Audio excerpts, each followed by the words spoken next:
There it is. Just over those trees is reactor number 5, the reactor that never got finished. We've got to sneak our way in and hopefully we can get into reactor number 5. How incredible would that be? Top of reactor number 5. Just looking over at reactor number 4. It's actually quite breathtaking. Now this tank was used to clean the most contaminated areas of Chernobyl and was actually used to help cut down the red forest. 1.5 really serious for 1500s. You see Pripyat road sign? No any trees, no any forest, because he buried that forest. He is liquidated. December was in 1860. So explorers, that guy that we just met behind us was actually one of the liquidators in 1986, and what he did, he helped bury the red forest.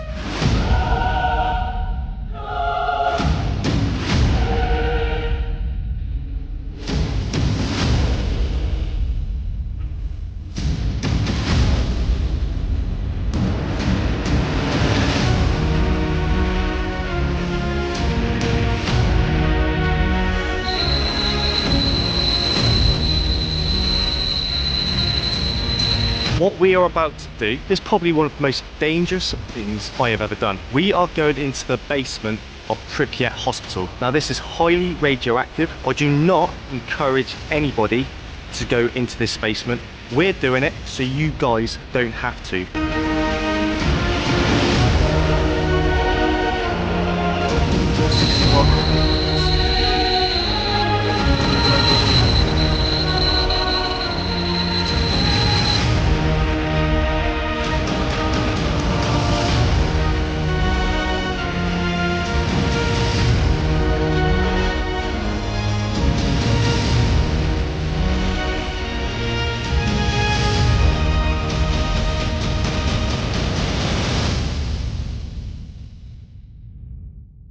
So explorers, this series is slightly different to most people that are on YouTube. I mean, a lot of YouTubers just go to the main parts like Pripyat, Chernobyl, but we are actually showing you like little villages outside of Chernobyl, like a cattle farm like this.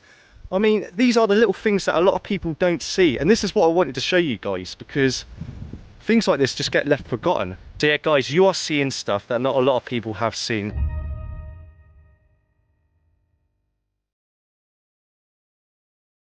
Yo, what's happening guys, and welcome back to another video. So today is the day that me and Warren are heading out to the most famous abandoned location on the planet.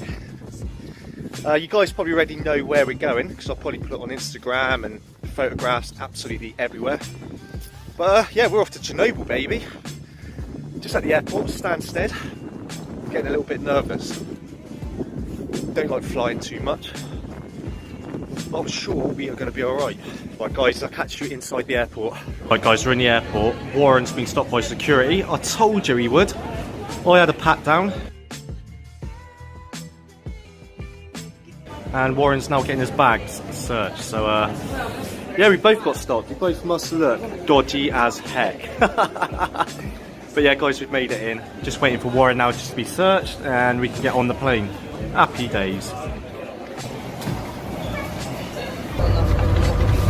I want to go home just yet.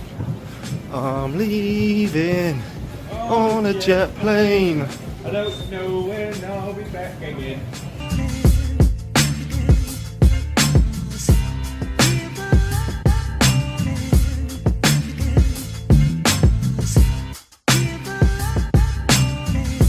Guys, pray for us for a safe landing and take off. Mate, biscuit mate. Still buttery biscuit mate.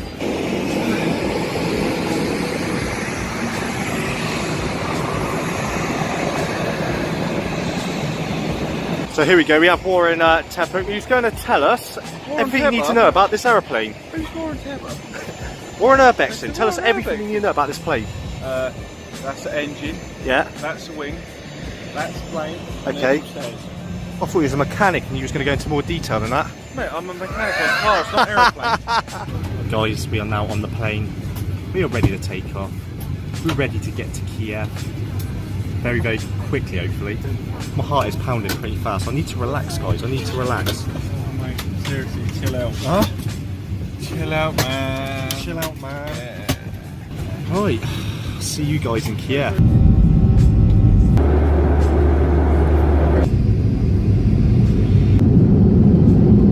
Yeah, guys, so we've just landed in Kiev. We've just got to the airport. I mean, the temperature is really warm. It's warmer than it was in the UK. It's lovely, mate. It's about 17, 18 degrees. Lovely. This is like shorts and t-shirt, whatever. Bad, man. But yeah, we're just about to meet our tour guide and then carry on with our adventure off to the next destination. So guys, we're in Kiev now, and as you can see, there's been a slight accident on the road. Look at all that smoke, wow. What's that? A shop on fire? It looks like. Fireman's working.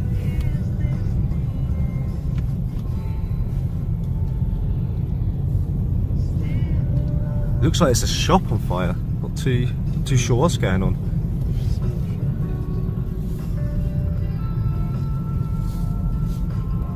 Oh wow.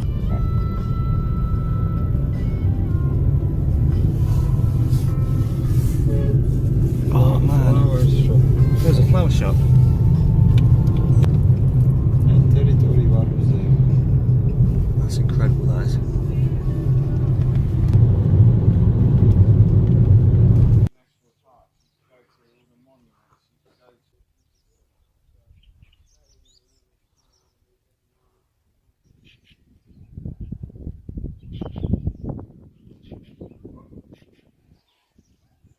Right guys, we have now made it to our accommodation. I've got to say, that drive through Ukraine was amazing. I mean, some of the stuff that we saw, I'm just not used to seeing. It's completely different to what I'm used to back at home. I've got to say, some of the driving as well was a little bit like sketchy. I mean, there was a few times when we was in the car, we was like, that was a close one. But we got here safe, and I just want to thank the driver really, because he was full of so much information. When we was driving through, he was just telling us like every building that we saw, he's giving us information about that. So that was great. So yeah guys, if I haven't told you already, we're working with a company called Solo East Travel. Now they're a tour company of Chernobyl, and they've brought us out here purely just to show you guys what they offer on their tours. Now we're at the accommodation, and as you can see behind me, there's a lake in the garden. I mean, come on. I mean, what other tour companies provide that? I'm going to show you the accommodation that we're staying in a minute. And let's just say, I've always wanted to stay in a log cabin. And finally, that dream has come true. I'm staying in a log cabin tonight. It is crazy. So if you're interested in booking a tour with them, I'm going to leave a link down below. Honestly guys, I would go with them. I'm not just saying that because they've flown us out here, but what they have provided for us on this tour is absolutely amazing. I mean, we got picked up from the airport, driven through to the accommodation, and the accommodation is incredible. So yeah, let me show you where we are staying. It's a cottage. I like to call it a log cabin though. So we've got the main front area as you walk in. Nice log fire as well. We've got the TV up on the wall. And again, it is all wood inside. It's just got so much character, this place.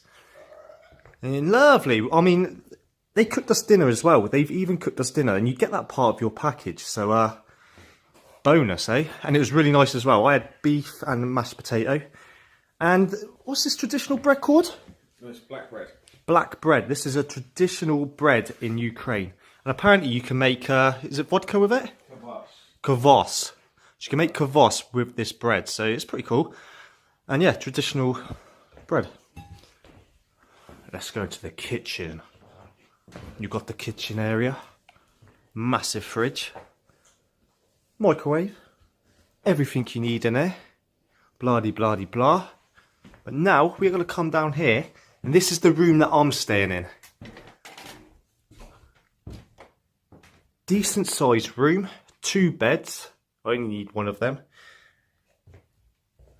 Turn around. Show you guys the bathroom. I mean, this is a lovely bathroom. Very modern bathroom as well. Not something I was expecting inside this cottage. was expecting it to be like a wooden, but it's really nice, really nice. I mean, the tiles are lovely, really modern sink, lovely shower. I mean, I'm a tall lad, we need a big shower. And yeah, let's carry on going through. I'm going to show you where Warren's staying today. Warren always gets lucky on these trips, always. He's got the bigger bedroom. Again, bathrooms are near enough identical. But yeah, I said you always seem to get lucky on these trips, mate. You do. Look, he's got a TV in here as well, look. TV. And a double bed. I'm alright. I'm one of these people, I don't really mind where I sleep. But yeah, I mean, you walk straight out and you got this amazing view again. Right, so guys, we've just met up with our tour guide for the day, Pasha, and he's going to tell you a little bit of information that you need to know about everything on these information boards. So the area of Chernobyl Exclusion Zone, today it's 2,600 square kilometers. So initially they create two circles, like 10-kilometer radius from the nuclear power plant and the 30-kilometer radius. But as soon as they start to check radiation level even further from the radiuses, so they see this picture, how the radiation spread mostly to the west and to the north. So also the Belarus, because it's in the northern part of Ukraine, have the exclusion zone little bit smaller, around 2,400 square kilometers. But it's more contaminated. If on Ukrainian area locates around 40% of radiation fallout, Belarus have the rest, 60%. So today that 30-kilometer zone mostly clean. So here locates short-living radionuclide like strontium-90 and cesium-137 with the period of half-life 29 and 30 years. So it means in this time 50% of initial concentration disappear. But the problem of 10-kilometer zone mostly is contaminated with long living nuclides, and the most longer one is different type of plutonium. So one of type of plutonium have around 10,000 years, but the longest one it's 24,000 of years. So this zone will be forever contaminated, like many of thousands of years. To clean it all, people need to wash up all the facility and remove up to 30-50 centimeters of open soil. Damn. But it's almost impossible. So the territory of the power plant and around the Pripyat town we have many of the burial sites. So the special equipped places where the radioactive waste locate in the special concrete like sarcophagus, like boxes under the ground. So these places highly protect with the security service, with the police. Also the same with the nuclear power plant. It's also protect because still many of spent nuclear fuel from the reactor number 1, 2 and 3 locate in the special storage.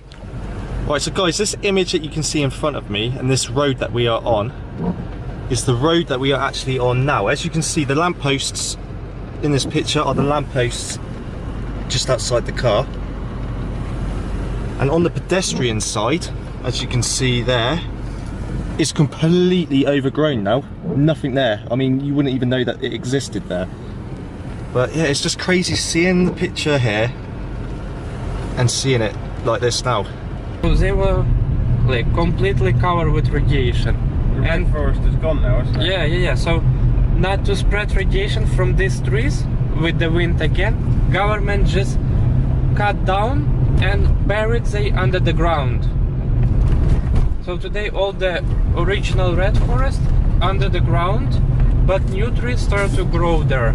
The radiation is getting a lot higher now as we approach the red forest that was cut down after the disaster. It's just starting, well, it's growing back now, and the radiation levels are at 12.93. Yeah, oh, that's crazy. So now it's started decreasing.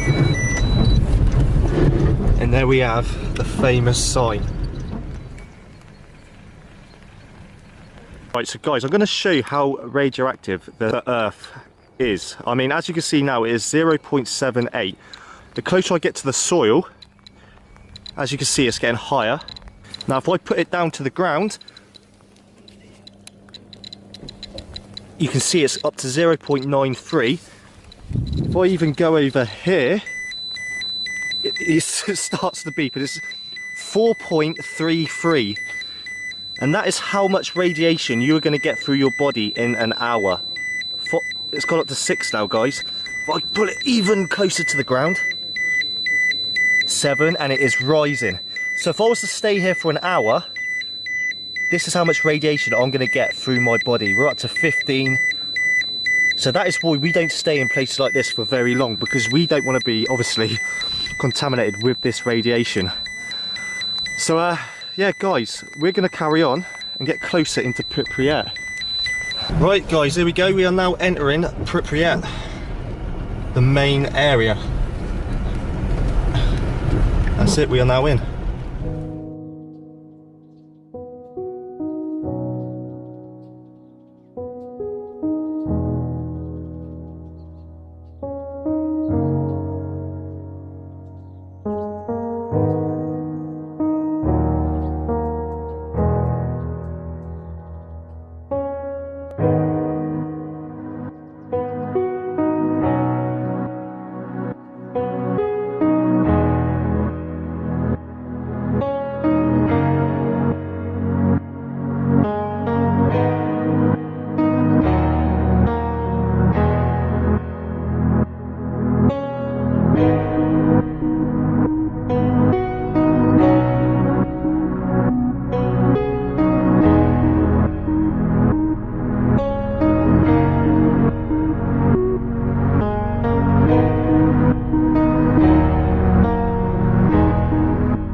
Right, explorers, this is going to blow your mind because it just blew mine. I'm going to show you something, and then I'm going to show you what it used to look like to what it looks like now. It is completely different, and I didn't think we was in the same place until I saw the photograph. So guys, as you can see from this photograph, you can see the traffic lights, and behind it is the swimming pool. It's a kind of like a crossroads. Now if I show you this, there's the traffic lights, and in the background we have the swimming pool. It's just amazing over the years how different this whole place has changed. You can see how nature has completely overtaken this city. Pripyat swimming pool, there it is. Again, that's what it used to look like. That's what it looks like now. This is absolutely unbelievable.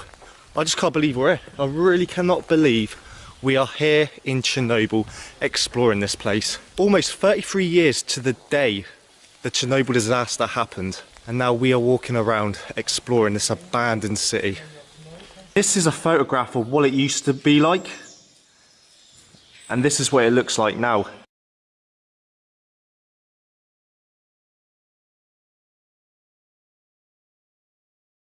So guys, this swimming pool is 5 meters deep and 25 meters long. And the diving board itself, the little one's 3 meters and the big one is 5 meter diving board.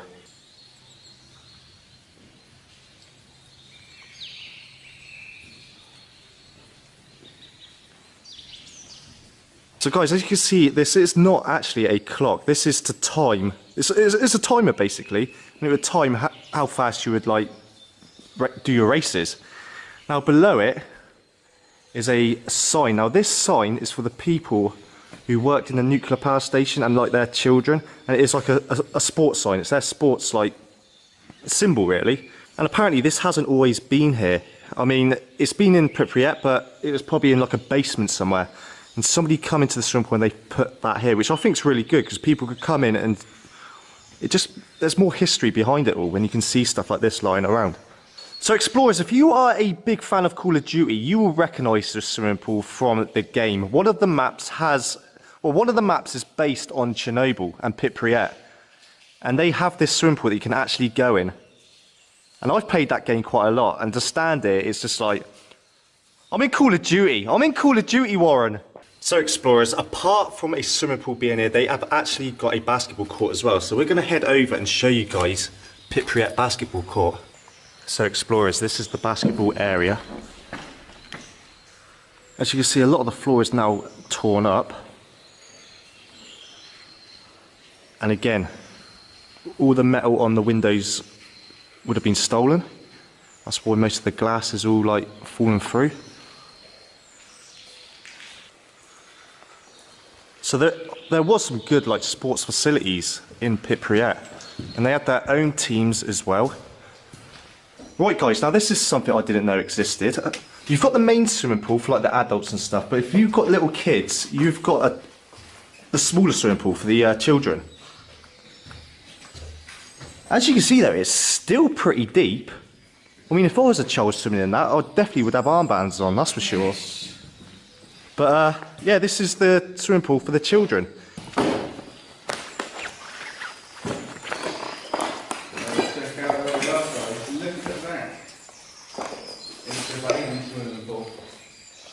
This isn't as deep or as big as the other one, but just have a look how awesome this place is.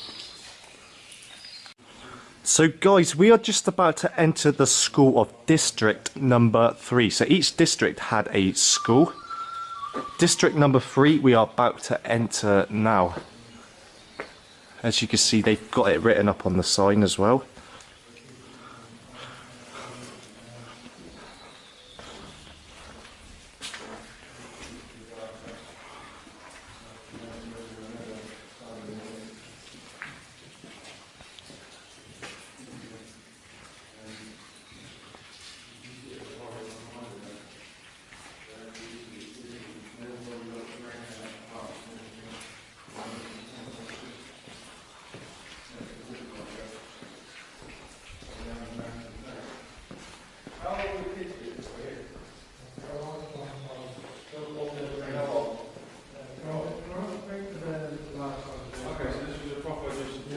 So guys, before we go into one of the classrooms, I've just noticed there's a jacket outside here left on the table. I wonder who used to wear that and if that person is still alive. But we are now going to go into one of the most iconic rooms in this school.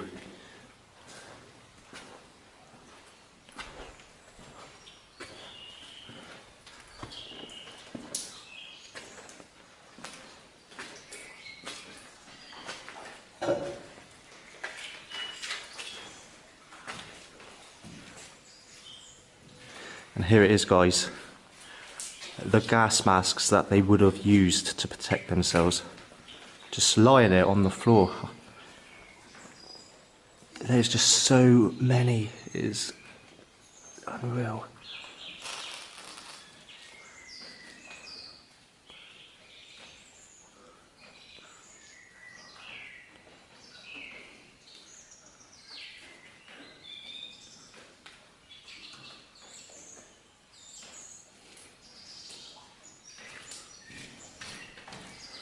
So guys, the room we're actually stood in now is the canteen area, where they'd come, have their food, and as you can see, all the equipment is still here, but a lot of it has actually been cut up and people have actually stolen it, which is a big shame. I mean, but that's what people do. I mean, anything that's worth of value, they're going to take. And through here is the kitchen.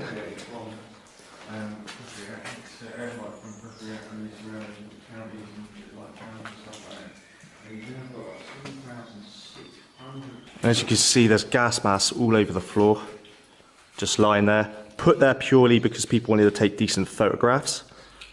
That is the reason what most people are saying that they're there for. At first, they wasn't sure why they were there, so that's the only thing that they can pull it down to was because they wanted to make an epic photo. So guys, I found 2 books on this table. One is Russian language and one is the Russian alphabet. Now it says on there your language, and the 3 on the book means what grade it is. So this is 3rd grade.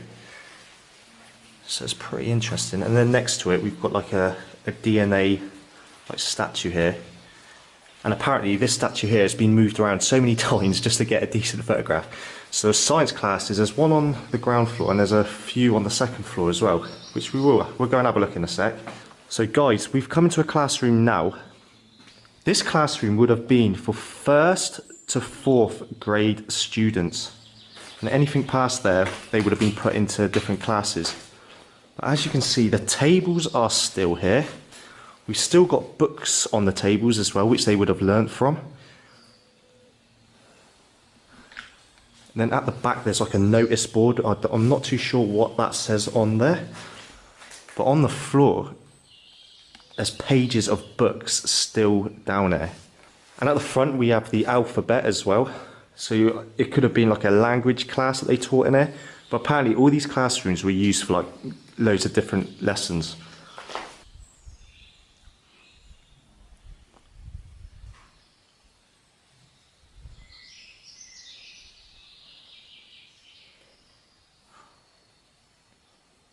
So guys, here is a poem written by one of the students that used to come to this school.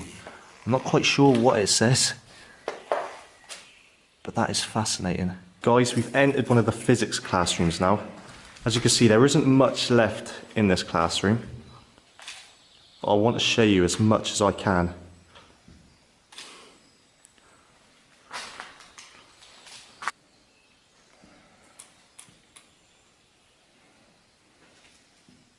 In Chernobyl, there are a lot of different species of animals, and what the tour guide was saying, there are about 300 stray dogs that run around in Chernobyl, and I've actually found my first one, so I'm going to show you now, guys.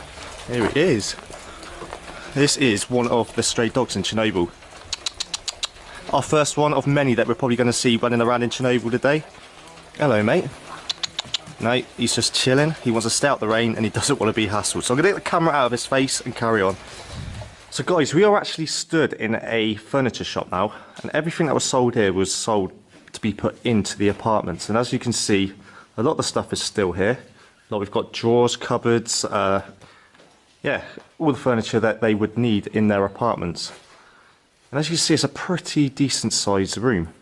So yeah, guys, the name of this shop is called Rainbow, and as you can see, the main colour of the furniture in this room is brown. So it's a bit funny that. So as we walk around Pripyat, there is a lot of graffiti. And it's pretty amazing graffiti. I mean, check this out.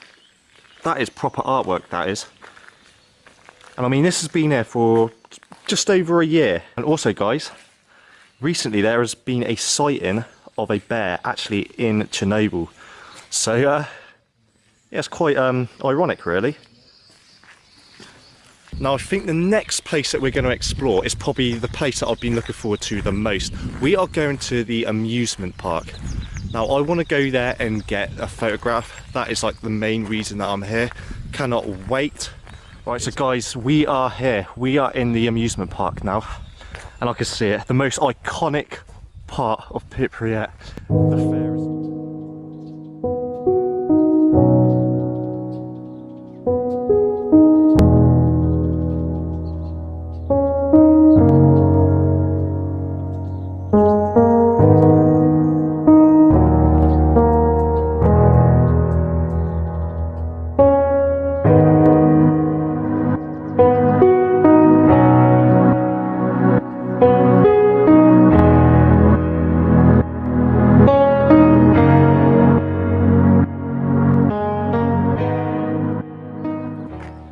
So explorers, we are now in the amusement park. Now this place was supposed to have been opened the 1st of May. That was the official opening of this amusement park.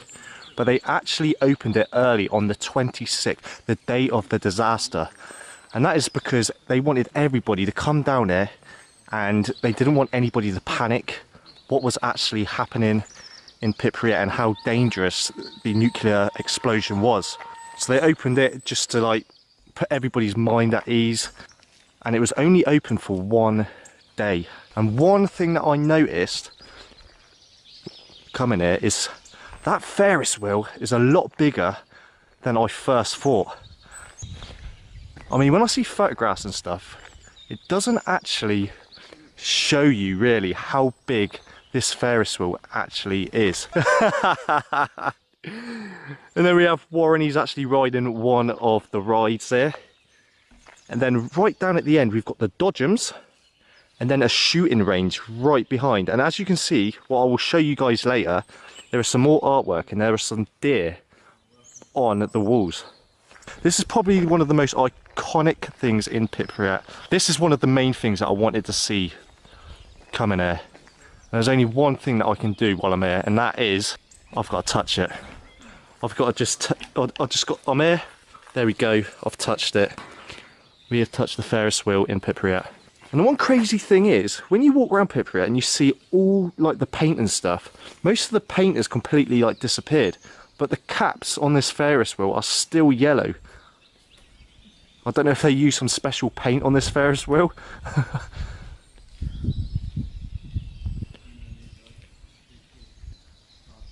So guys, check this out. This is pretty crazy. Like on one spot, not so high. One spot not high, but just moving it over, it goes to 207. And that beeping that you can hear indicates that there's gamma rays coming from this Ferris wheel. So look at that.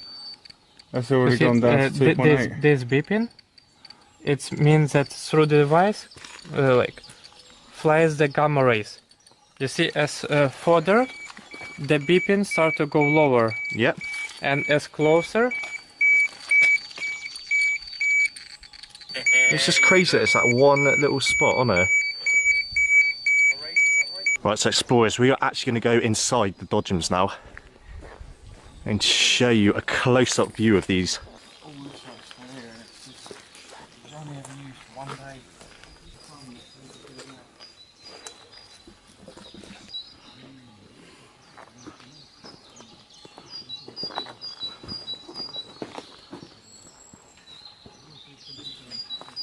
So guys, it's crazy to think that this amusement park was open just for one day.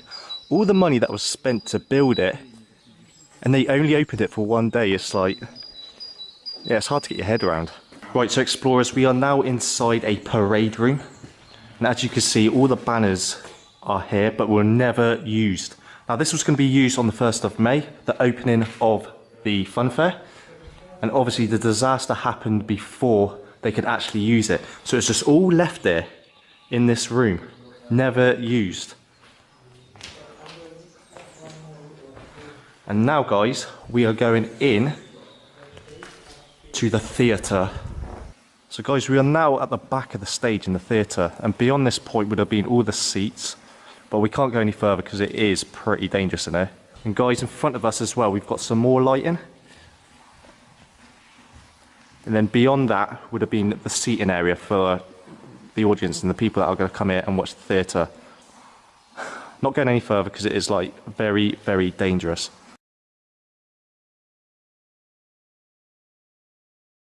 Explorers, we are now outside a grocery store. Now, as you can see all the shopping carts are still inside. And what I've been told is, now this isn't 100%, but it's what a lot of people think, that this was the first like grocery store and shopping market in Ukraine to have like trolleys.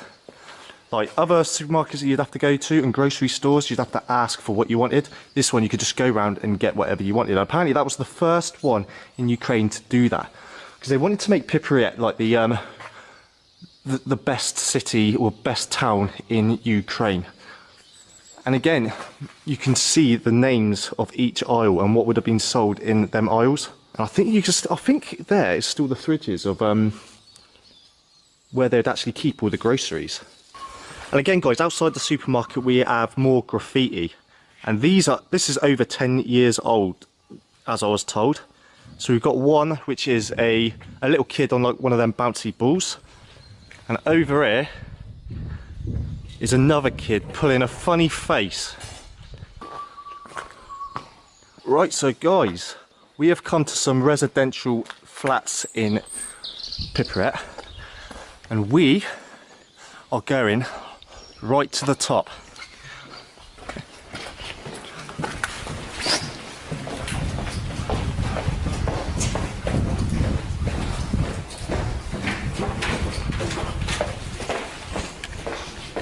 So guys, we are now on top of one of the block of flats, 16 stories up. Just check out this view. I think this is one of the best views in Pripyat that we are ever going to see. Absolutely incredible, guys. I'm literally lost for words. I am speechless. And guys, if you look over there in the distance, That huge dome is Reactor 4 in Chernobyl. The reactor that blew up and caused all this destruction. Also guys, while we are up here, over there is Belarus. That is the border, and that's what separates Ukraine from Belarus. Guys, just to show you how high we are, if you're scared of heights, look away now.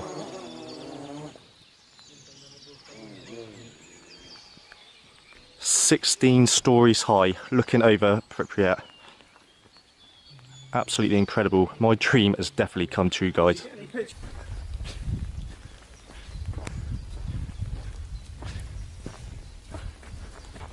So we're here entering the hospital now.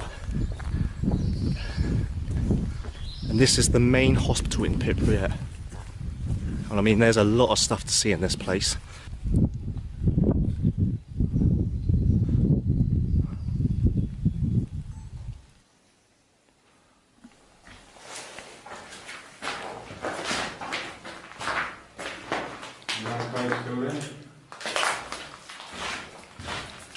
Right, explorers, we are now in the hospital in Pripyat, and the first room that we come into is an operating theatre. Now, as you can see, we've got the lights on top, we've got the operating table, and we've got some medical equipment. I'm not quite sure what's in it. If you can translate that, then yeah, translate it for us in the comments section.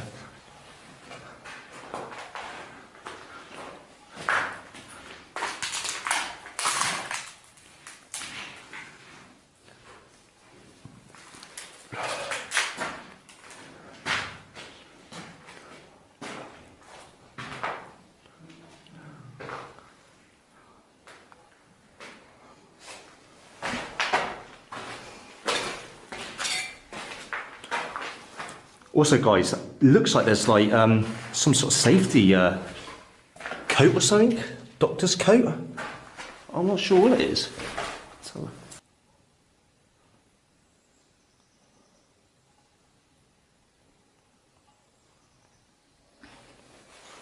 Honestly, explorers, check out how long these corridors are. With no electricity inside there, and as dark as it is so eerie. It's time to get the lights on and explore this hospital a little bit more.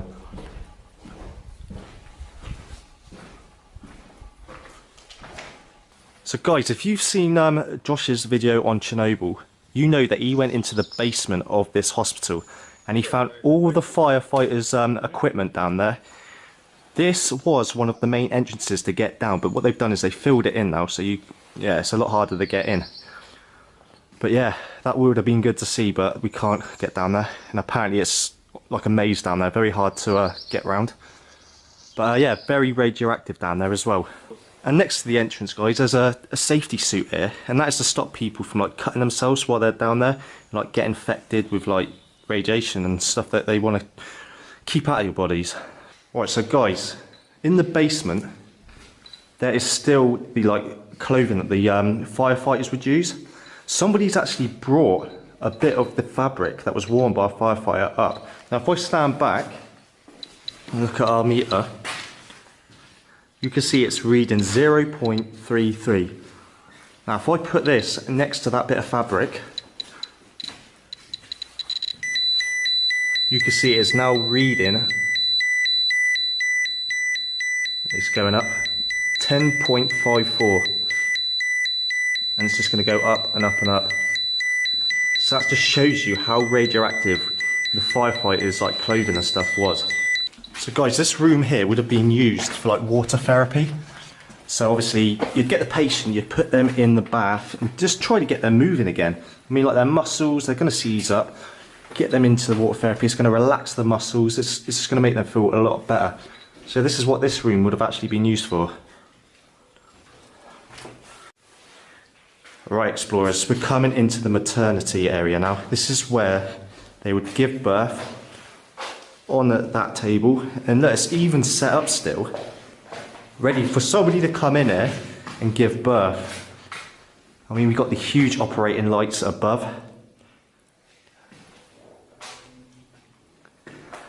So explorers, this book here, everything that you read ends in 85. I mean, I don't know if these are the names of like patients or like the babies that were delivered.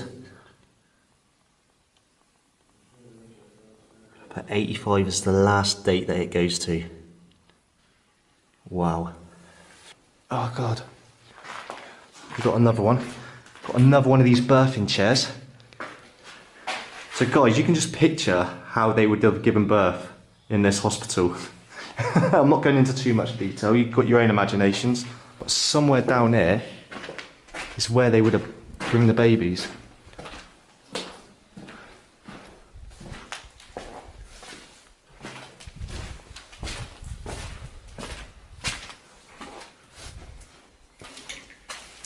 Alright guys, we are now coming into the room where they would bring the babies once they have been born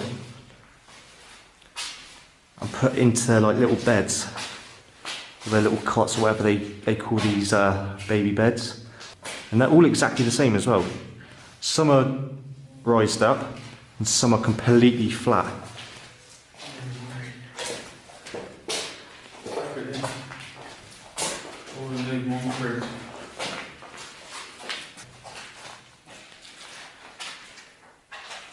Check out these old style cribs. So guys, we're in another like theatre room. Now this could be a room where they bring like the patients to check if the baby's okay. And again, we've got a cabinet over here with some like medical supplies still in the cabinet.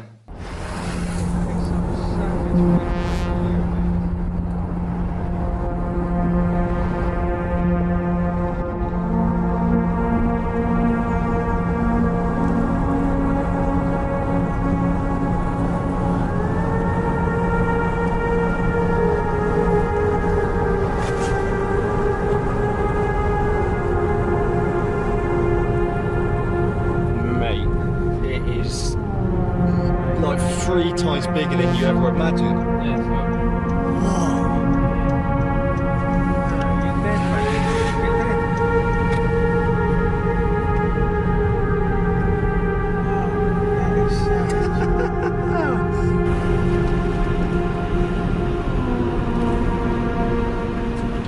Right, so guys, this is a photograph from inside the arch, and can you just see how big that is? 108 meters tall and 260 meters wide, and it weighs 36,000 tons, which is absolutely incredible, and cost over £1 billion to build as well.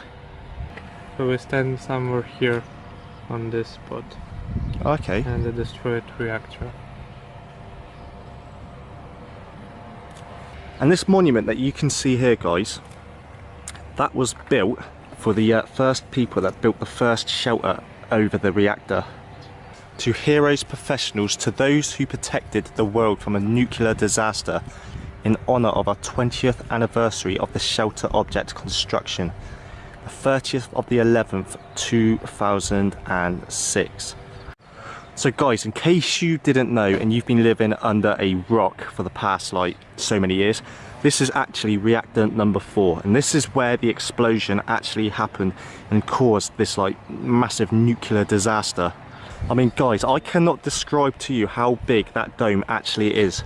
I mean, you see photographs online, and until you've seen it in person, then you can honestly say, yeah, wow, that is absolutely insane. Right guys, we've come further away from the reactor now just to get this amazing view. I mean, that's reactor number 4 over there with the dome. Over here is reactor number 5. Now this one was never finished and was never built. But if you look at the cranes around, them cranes were told to stop work in 1986. So them cranes have never moved since. And I think a couple of them have already fallen down, like just for being there for so long. So in some areas you will see that pine trees grows in the straight lines. So many of the kilometers of the forest was hand planted. So from the road you impossible to see the antenna.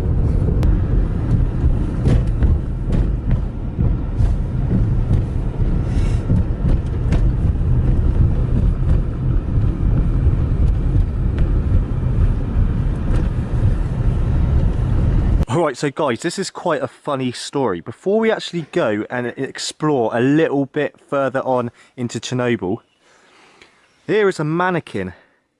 Now the security guards of this military base made this mannequin, so if their job got a little bit boring, what they do is they would stick it out so anybody around the area would think that they're still out working when the actual security guards can go off and do something a little bit more fun. So it still looks like they're working. I don't know, guys. I'm not convinced. I'm not convinced. Nah. I mean, the closer you get, no, definitely not. But let's carry on and explore a little bit more. Right, explorers, we have now come to a military base in Chernobyl. We are in the military square where they would do all their marching. We've got the barracks here, more barracks on the other side. And behind the military base is this huge radar called the Duga, also known as the woodpecker. Now the reason it was called the woodpecker was because it would interfere with military radio stations and it would make a like tapping sound, and that is why the nickname the woodpecker come about. Also guys, this military base was disguised as a kids summer camp, so everybody that didn't know this was here thought it was a kids summer camp.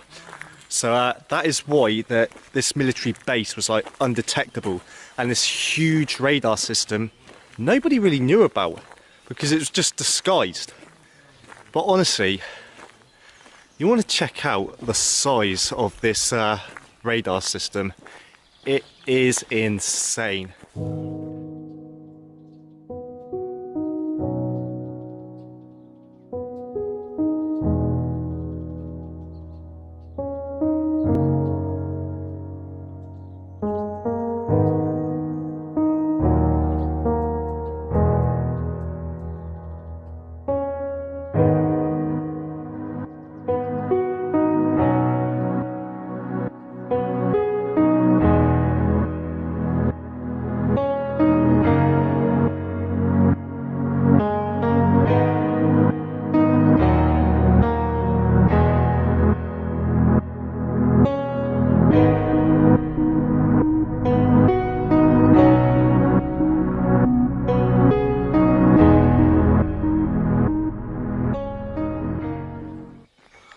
So guys, the radar system was built to pick up like missiles. If there was a missile coming into range, it would hit the signal of the radar system, then they would know that there was a missile coming in, and that is the reason it was built, in case of an attack. So guys, this bit of information on air is what you should do when you're inside a watchtower. So it basically tells you can't leave the watchtower for like 12 hours. And as you can see over there, there's one of the watchtowers. And you would be inside one of those watchtowers for 12 hours flat.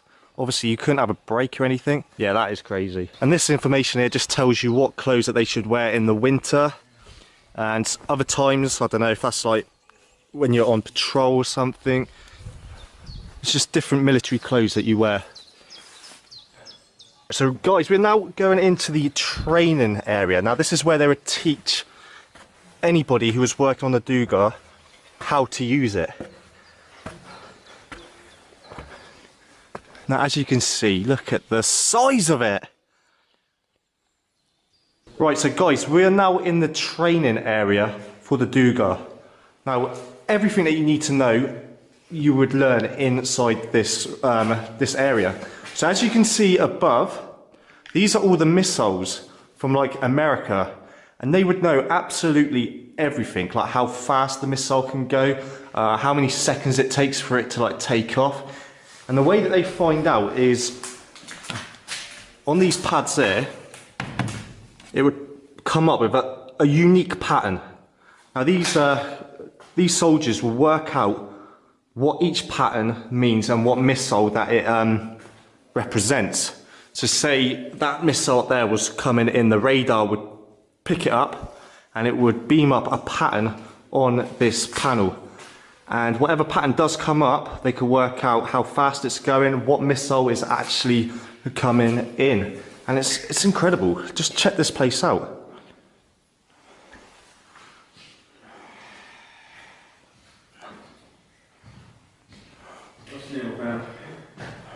Also guys, a little bit more information about this radar.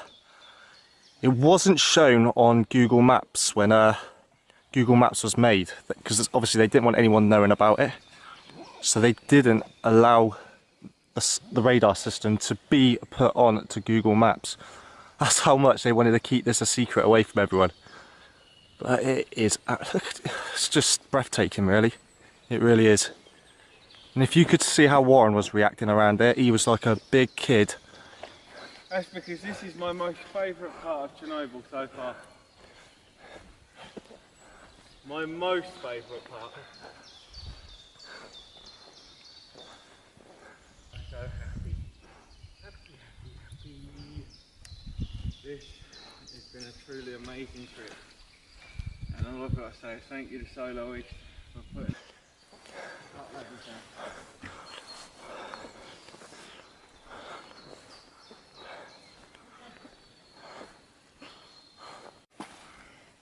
Hello, buddy. We haven't got no food. No, but he's a good boy though, isn't he? Hey? You can't have that. That's not Yeah, for you to so play with. exactly this dog have a deer's leg in the mouth. So Right, see you later, Tarzan. We're off. You're a very cute dog. Bye bye. It's a very nice dog. So guys, these vehicles that you can see, the first line were the vehicles, robots, that was used to clean the roof of reactor number 3. So when reactor number 4 exploded, obviously it went on to reactor number 3 as well. So these vehicles at the front was used to clean the roof of reactor number 3. You can see the military vehicles at the back as well, and the cranes in the middle.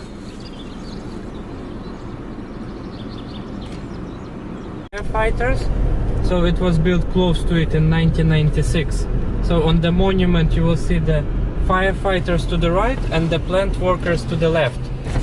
So the name of it, for those who saved the world.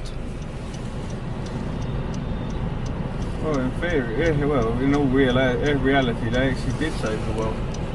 Or quite a hell of a lot of a sizable chunk of it. Definitely. Because if they hadn't sorted the fires out and drained the basement out, that could have killed the whole of Europe. So because of that situation, they name it like this, for those who saved the world. That's a pretty decent monument as well. The brave men that risked their lives for us all to be here today. So guys, this is the town hall of Chernobyl, and this is where the engineers of the Chernobyl power plant were put on trial because they thought they were the blame for the reactor number 4 blowing up. They was put on trial here and yeah, later on sent to prison. Now I was told that they were supposed to serve 10 years in prison, but because they were so unwell with like radiation poisoning, they only did 5 years. So guys, this is a statue of Lenin. He was the creator of the Soviet Union. Now, he wasn't a very liked guy. Only 2 of these monuments actually left in Ukraine. The rest of them were completely demolished because they didn't want anything to do with him. He was such a hated man, so they destroyed it. So this is one of only 2 still remaining. One here in Chernobyl and another one in another abandoned village. I'm not sure where, but it is pretty crazy.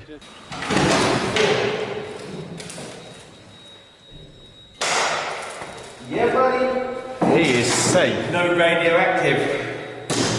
Guys, before we leave Chernobyl, we've got to test ourselves to see how radioactive we actually are. So here we go, let's go. Are we safe?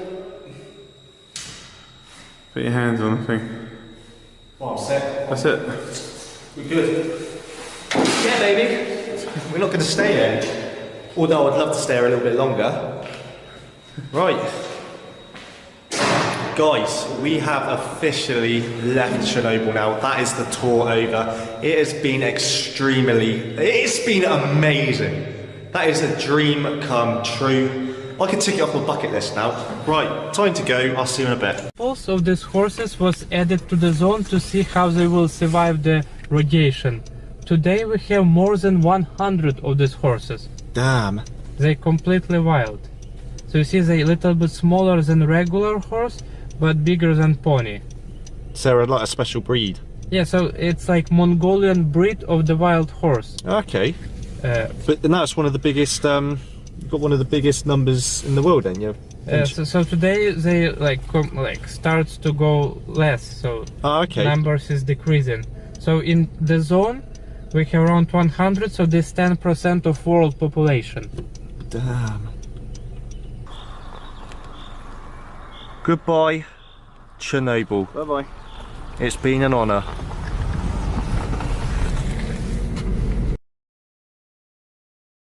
What's happening, guys, and welcome back to Chernobyl Series 2. So it's our first full day and we are going back to Chernobyl. Got a lot of planned for you guys today. I want to go back and show you guys what it's like since the HBO series and how busy and how many people are actually going to be in Chernobyl. Because if you guys can remember, the first time that we went, there wasn't that many people there. And since the HBO series aired on Sky, so many people have been coming back. I've just been talking to Igor, the tour guide, and he's been saying there's so many people, about 40% in tourism it has gone up by since the HBO series. In this series, guys, I'm going to give you a full tour of the accommodation and everything Solar East give you with the package that you get. So guys, let's go and explore Chernobyl. Right, so explorers, we are at our first checkpoint now. As you can remember from my first series, we're at this monument. I don't think I actually showed you last time. I don't know if it's in English. I can't really remember what this monument is for. But it's definitely a religious monument, and as you can see, people have put money, some sort of like money down onto the floor. Also, guys, I've just bought myself a full body protection suit.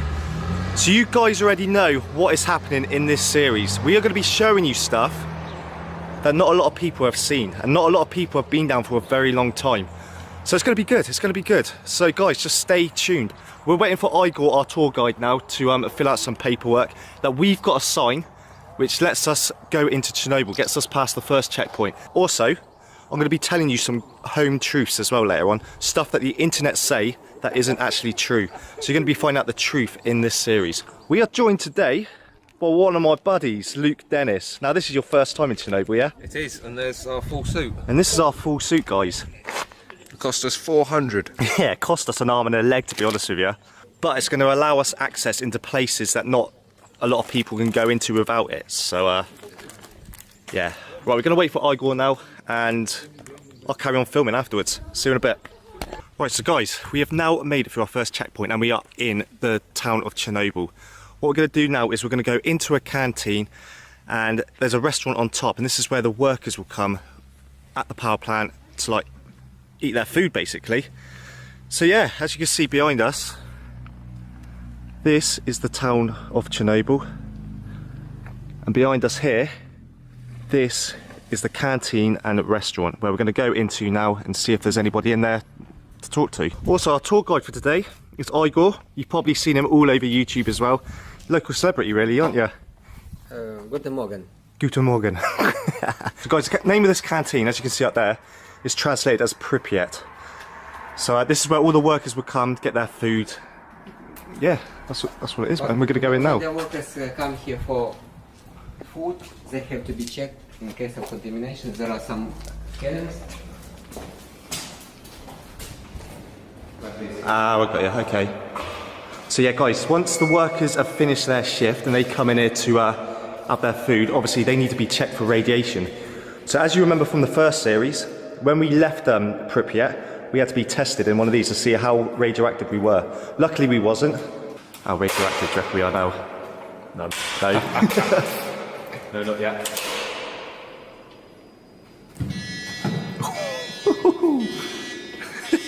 That made you jump a bit then, didn't it? Do you wanna... Come.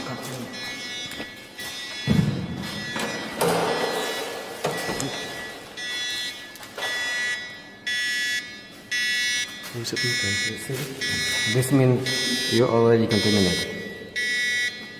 Oh no. Guys, I'm already contaminated. I've only been here 5 minutes.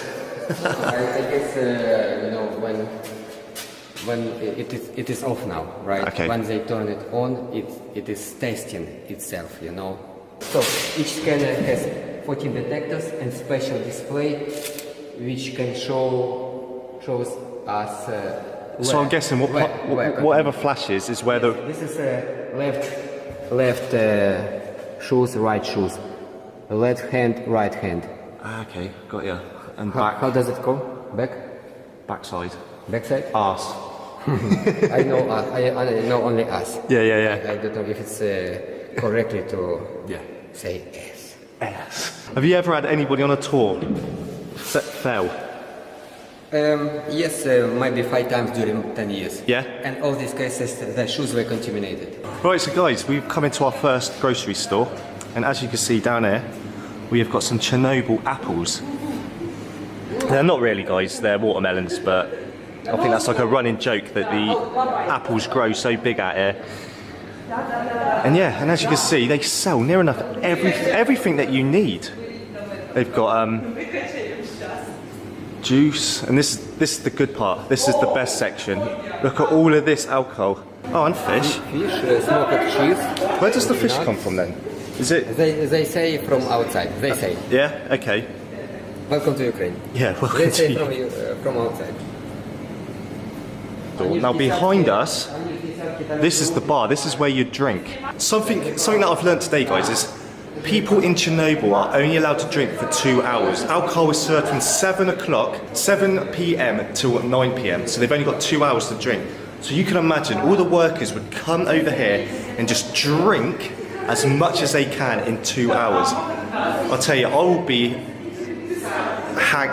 literally wobbling home.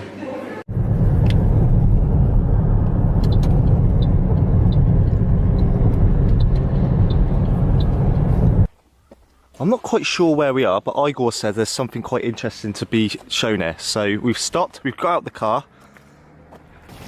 So yeah, let's see where Igor is going to take us. Hopefully somewhere pretty cool.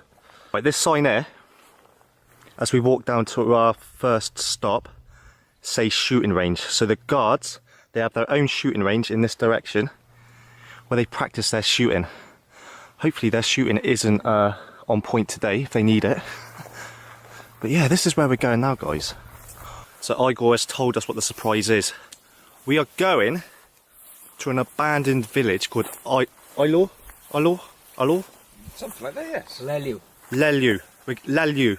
So it's hard for me to pronounce the words. So it's the same name as the shooting range and the second checkpoint. So this village has the same name. So yeah, this is the first time Igor's been here for 10 years. So it's going to be interesting for him to see what this place is like. As you can see, guys, we are just entering the village.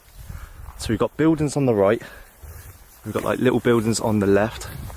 Now apparently the population, we're not 100% sure yet, is about 1,000 people that lived in this tiny little village that we're going to show you guys now.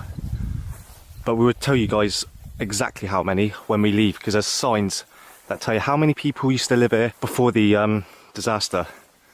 Right, let's make our way through all the vegetation, guys, all the trees.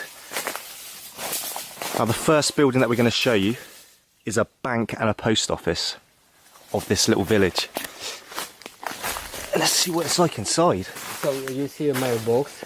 Yep. And on a green sign says Governmental Bank of Soviet Union. CCCP means USSR. Okay. It's the department and number of this department. Only one bank. Guys, on the side of this building, letterbox. The blue sign is saying that this place is a post office. The green sign is saying that this is a bank as well. As you can see, guys, you can tell a lot of people have not been around this area.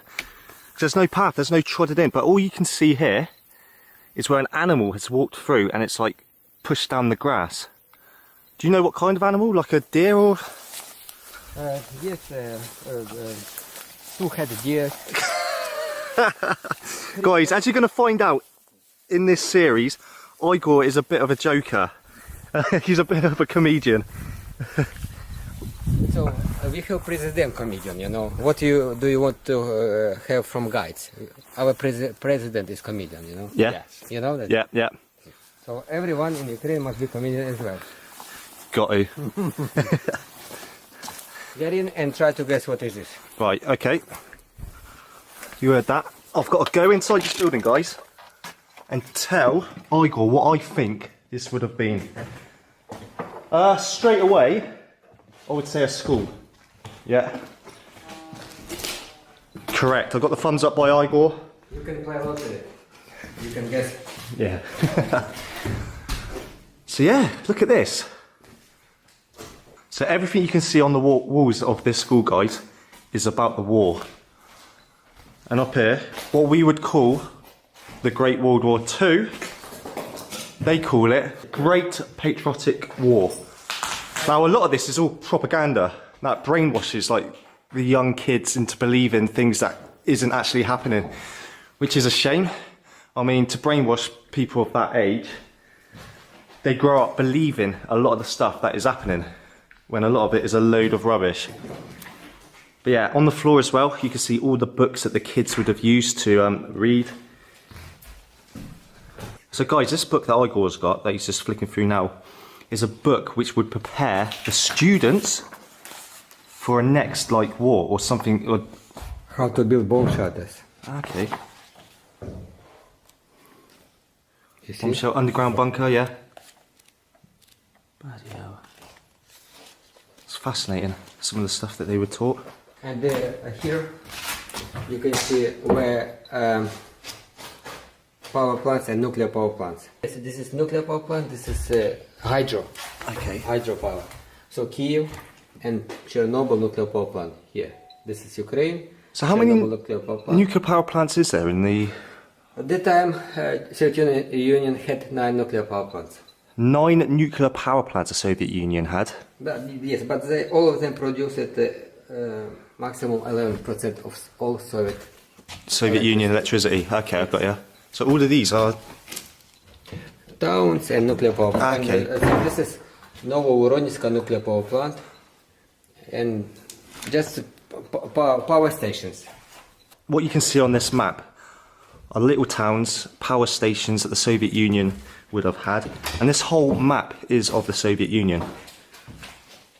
So guys, I'm feeling very privileged now to be in this school, because as Igor said, he's worked as a tour guide for 10 years, and this is only the 3rd time he has actually been in this school. So not a lot of tourists have actually been here. So what you are seeing now, there isn't a lot of photos or anything about this place, so yeah, it's amazing. But we're going to carry on.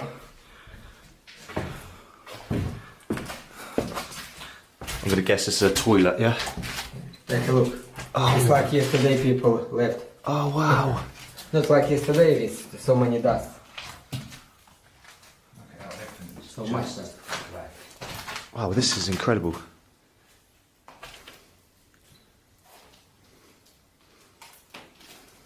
Right, so we're coming in to one of the classrooms, guys. And as you can see, a lot of the machinery and stuff is still here on the tables. So you've got yourself an old record, a book, cylinder engine there, guys. So I'm guessing this is definitely some sort of like maybe engineering classroom. Yeah, they were trying to create. It seems like they're making electricity through water. Oh, was they? Science then? Yeah. Science classroom. Yeah, Physics. yeah. So we just found out this is a science classroom. So this paper that you are looking at now was a paper that was published in 1986.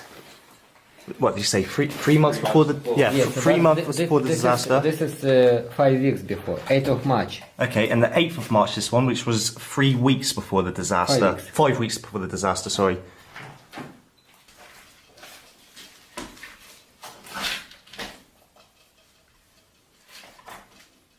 So one sign of showing you guys that a lot of people haven't been here is just how much stuff is just left behind. I mean, when you go to Pripyat and stuff, I mean, there are stuff left behind in the actual city. But when you come to a little village which is just outside, that a lot of people haven't been to, then you are going to see a lot more, as you can see in this one classroom. I mean, it's like people literally got up and left. Now, I know I say that a lot in my videos, but this school that we're in now it is like that. It's just like going back through time with just a little bit more dust. Yeah, amazing, absolutely. I'm a bit speechless, to be honest with you. Right, classroom number 2. As you can see, we've got the blackboard. Is it a blackboard? I'm not quite sure. yeah, the blackboard where the teacher would write everything she needs to write.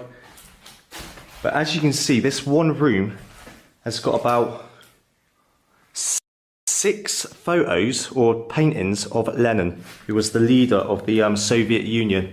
Now, he was a god. People used to worship him, and he was like the father as well of the Soviet Union. And look, there's one there. There's another one. And I mean, most of the schools around this area would have been taught to worship him, and everybody would think he's a good bloke, but as people found out later on, he wasn't as good as what people thought he was.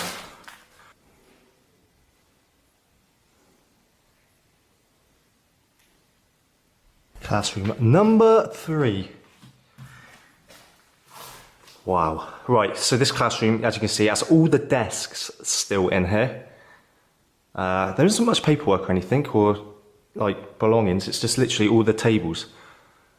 Now, as you can see, all the tables are exactly the same. And on the walls in the back, you can see, well, I can't see because it's quite dark in there. Like, I don't know, it might be more propaganda up on the walls. So guys, as you can see on the floor here, there is the Soviet Union symbol, but there's 15 different republics. So over here we have the Russian Soviet Union symbol. Where's the Belarus one, do you say? Here. And this one here is Belarus. So each country has the same symbol, so you've got the hammer and the sickle, but behind it would be slightly different. So yeah, 15 of them. And each one of them would have had a different design for that republic. And again, on the wall, I probably don't even have to say it, because you probably already know who that is. That is Lenin. And over here, I'll give you guys in the comments 11 points if you can guess who that is. Again, that is Lenin. Communist in the future, guys. Standing right next to him. So guys, on this table, we have like posters. And as you can just see then, there's no dust or anything on them. They're literally, it's like they've just been left there. And again, it is propaganda showing people how strong this country is. Like with the missile, you can see the missile there. We've got some sort of radar system, ships as well. So basically it's just telling people who read this how strong this country is. Don't mess with this country will destroy you. Everything near enough in this school is propaganda, propaganda, propaganda, and propaganda. This is the first classroom that I've come to where the decay is literally taking it over. As you can see, the floor has completely caved in. The desks are almost falling through the floor as well. Oh, and the roof. Check the ceiling out. The ceiling is damp. The damp is taking over. The roof has fallen through. I don't even have to tell you guys what this classroom is, because a lot of you can probably read what that is up on the wall. It is all in English. This classroom would have been an English classroom. So, ooh, almost fallen over. You've got to watch where you're going in this room. So if I come closer, yeah, as you can see, study our law, Constitution, fundamental law of the USSR. And then over here is a map of our country, the United Kingdom. Now, if you guys didn't know, the worst affected area in the United Kingdom from the radiation was actually Wales. That was contaminated. Not terribly, but apparently the farmers were finding some of their sheep, like, with radiation in them. I don't know how true that is, but that's just something that I read. The same style desks in the classroom as well. You can see how long they've been left there, basically, with the decay that you can see on top of the desks. And again, like every other classroom in this place, we've got the old chalkboard at the front where the teacher would write out all the English for the students to learn. And then down there, on the floor, we have a Monday, Tuesday, Wednesday, Thursday, basically telling the students our language and the days, and how to tell the time, the months. Yeah. And all the paperwork and all the books that was used by the students in this place have just been left on the floor, just to basically rot and decay, disappear. Alright, hopefully guys you can see this, because I've left my torch in the car like an absolute amateur. But again, this is another science lesson. As you can see, the old atom thing on the table over there. What else have we got? I'm not quite sure what these are. Some kind of like a projector. A projector, yeah. Okay, so yeah. Just found out this would have been a projector. Maybe to put some scientific stuff on the light, and it would project onto the wall somewhere. But yeah, as you can see, there's animal bones in there. More animal bones and animal teeth. Chemicals and stuff. Yeah, scientific chemicals, guys, would have been in there. I'm not going to touch it. I don't know what that is, but yeah, I mean, there is Ukrainian words on there. So I'm guessing this stuff here would have been what that means inside the cupboard. And when you come down to the front of the classroom, what we've got is like test tubes, and there's actually some film here, some like camera film, and again some more scientific chemicals inside that cupboard and on the desk.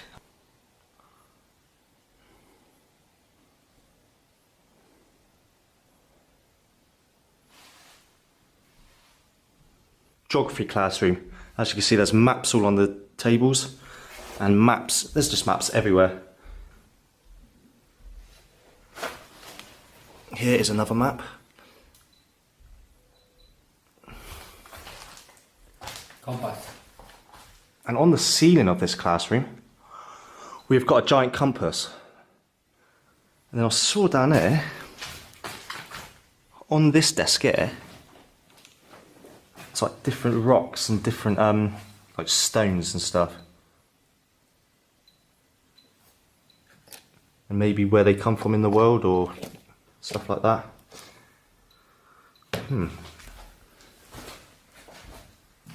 So yeah guys, geography classroom.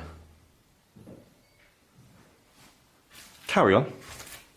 Right, so we've just left the main school, the school that I was just showing you, and we've walked across and we've come to a kindergarten now. Well, I'm hoping my battery stays alive, because I didn't realise that this little village that we're exploring was so big. Oh wow. Okay guys, this is pretty amazing. We've got all the toys in this room that the kids would have playing with. Down here we have a doll. I've got to admit, that is a creepy looking doll. You actually seen that one? Yeah. And some sort of bed. Oh my days, check this out. I knew this place was haunted. This doll is moving, guys. Hang on, there's got to be someone on the other side, surely. Oh yeah. So, explorers. I did ask Igor if he could show us an abandoned train, because there's supposed to be abandoned trains around here. And this is it. Unfortunately, this is all you're getting. But, I mean, when I come to places like this, I just imagine in my head, like, what this place would have been like back in its time. All the kids in there playing, not knowing what is just about to happen. I mean, it's quite sad, actually, when you think about it. It's like, you should remember places like this as a happy time, but when you come into a place, when it's left with the decay like this, you can't help but think of like sad times, you know, because it just looks very sad and just neglected. But yeah, I mean, check these dolls out.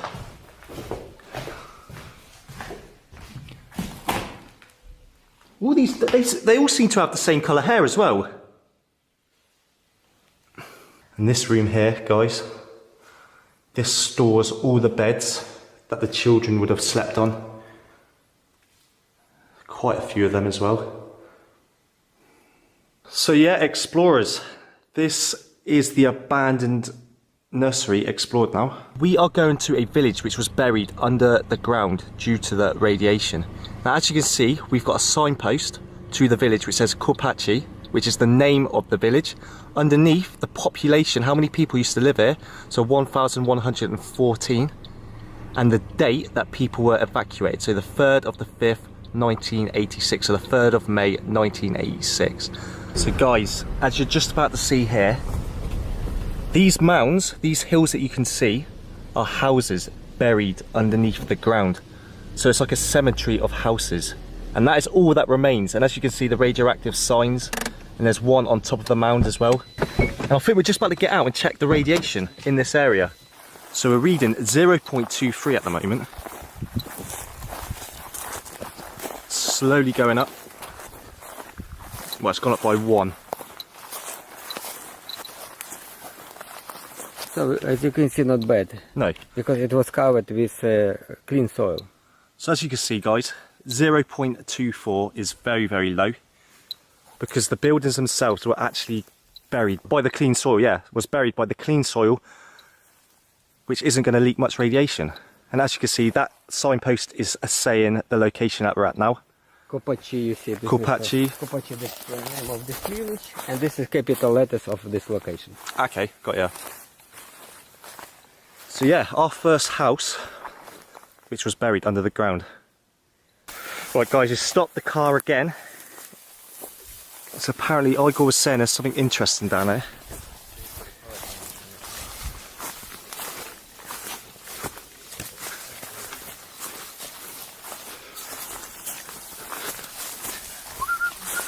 Ooh.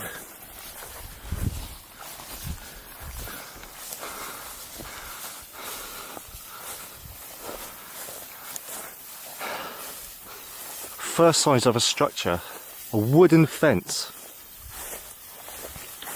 Doesn't sound interesting, but I'll guarantee as soon as we get there, it's going to be.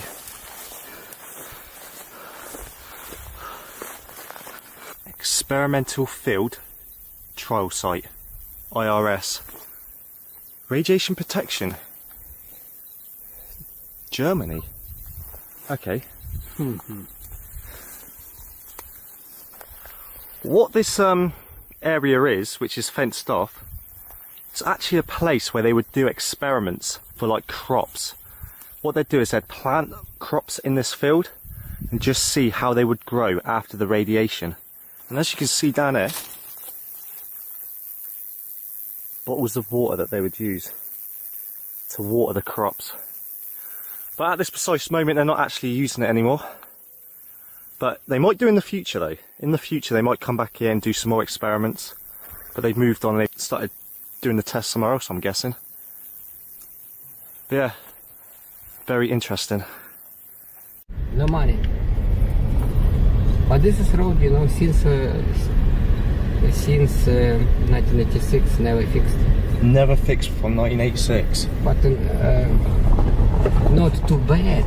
It's not actually, no. Yeah, it's not too bad because no traffic here. If this was an English road, left for 10 years, it wouldn't be here anymore. No, it'd be a country lane. It would be, wouldn't it? Right guys, we've stopped off again on our way to Pripyat, and we've stopped off at a cattle farm. Yeah, basically this is a cattle farm with a lot of abandoned vehicles, combine harvesters, and as you can see over there, there's a barn. Check that out. Oh yeah, I wouldn't touch that. It's an old truck Been crushed, that's what it looks like. cockpit or something, isn't it? Yeah, it's been proper crushed, that. There's the steering wheel there. And dropped on its head. Yeah, guys, check this out inside this this vehicle, this lorry. There's the steering wheel. Yeah, it is the steering wheel, isn't it? Is that the steering wheel? Yeah. So there's the steering wheel. Again, more machinery parts. I mean, this place is just absolutely scattered, look. But let's go inside the barn. Let's go inside the barn and see what's inside. Oh, I'm going to opt against going in there. Yeah. Yeah, I don't blame you. All right, guys, as you can see. Yeah, that structure looks like it could fall. Yeah. Oh, yeah, it does, doesn't it? As you can see up there, guys, it looks like the roof is just about to collapse in any minute now. So we ain't going to go inside, but as you can see, there isn't much to actually show you. It's more of an empty shell. But we will walk around. Now, Yeah. there's a bus. Oh, can you see that? I found something interesting. Further on down in the field is what looks like an abandoned bus. Right, so what I've just found out, a little bit of information about this bus. Basically, when illegal tour guides come up with tourists, like stalkers, I don't know if you guys have ever heard of stalkers, but they're illegal tour guides that bring people into Chernobyl. What they'd do is they'd camp here, and as you can see down there, it is like a man-made like barbecue where they'd cook their food and stuff. Now apparently what I've just been told, the bus itself is actually used to sleep on, like to basically camp out the night or hide away in case somebody sees them. Right, so guys, let's check out what a stalker's camp would look like. Move, yeah. Okay, oh god, it's extremely hot in here, guys. Now yeah, as you can see, we've got a table inside, we've got like cups, stuff that people can cook, bottles of water, that'll be quite handy now, because I forgot to get myself some water. But yeah, this is where they'd come, camp out, sleep, get out of the rain if it starts to rain, and basically hide away from security. The reason that they come out with the stalkers is because it is very, very quiet. And not a lot of people come here. So obviously this is a great hiding place for them to come. So as you can see on the walls of this bus, guys, people leave like little messages. So obviously when other people come here, they can read that message, and then that person will come and leave their own message themselves. So yeah, pretty interesting. In English. Hello stalkers, greeting from Hasselt, Belgium. Okay. So that was that the last person? Yeah, that probably was the last person to stay here, guys. 2nd of the 8th, 19. Fellow Englishman, guys, Newcastle, UK. Lust for life. 25th of July, 19, 1 AM. So guys, here as well is a map of Pripyat made by one of the stalkers. And as you can see, they've gone to a lot of effort to keep this from getting wet from the rain. They've actually covered it in plastic. So yeah, as you can see, Pripyat River running around, Pripyat the town itself. So that's pretty cool. They've gone through a lot of effort to make that. And yeah, I mean, drinking cups to boil like hot water. Don't know what that is. Napkins. Oh, napkins, okay. And we've got some napkins as well. Right, and this end of the bus here, guys, is obviously used as a bin. All the rubbish is literally thrown in there. But yeah, guys, this is accommodation for stalkers. Quite interesting to see. Actually, I don't know what's through this door. Let's have a look through this door. Oh, okay. Again, it's just, yeah, rubbish. Maybe beds. But yeah, guys, that is inside a stalker's camp. Hope you enjoyed that. Let's carry on and explore more of this cattle farm.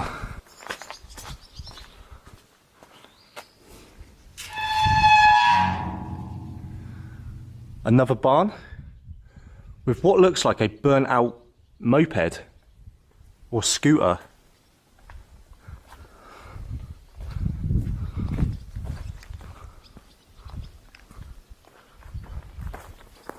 And then over here, another barn. Maybe would have been used to keep the vehicles, like the farm machinery inside. I'm not sure. What is this? That is a nail. Is your name? Nil. Nail? Nail, nil. Almost the same. For me, it sounds exactly the same. Or nil, where you kneel down like that. Kneel down. Yeah. Also river, you know, in Egypt. River Nile. A Nile, nail. For me, it's the same. Or nil the orange pill. There's one combine. Now Luke was telling me there's about 7 scattered around here. Yeah, check this out.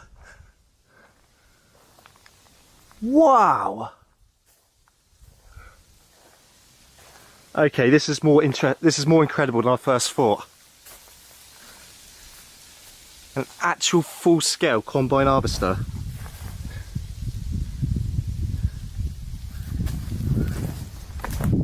I got a brand new combine harvester. I'll give you the key.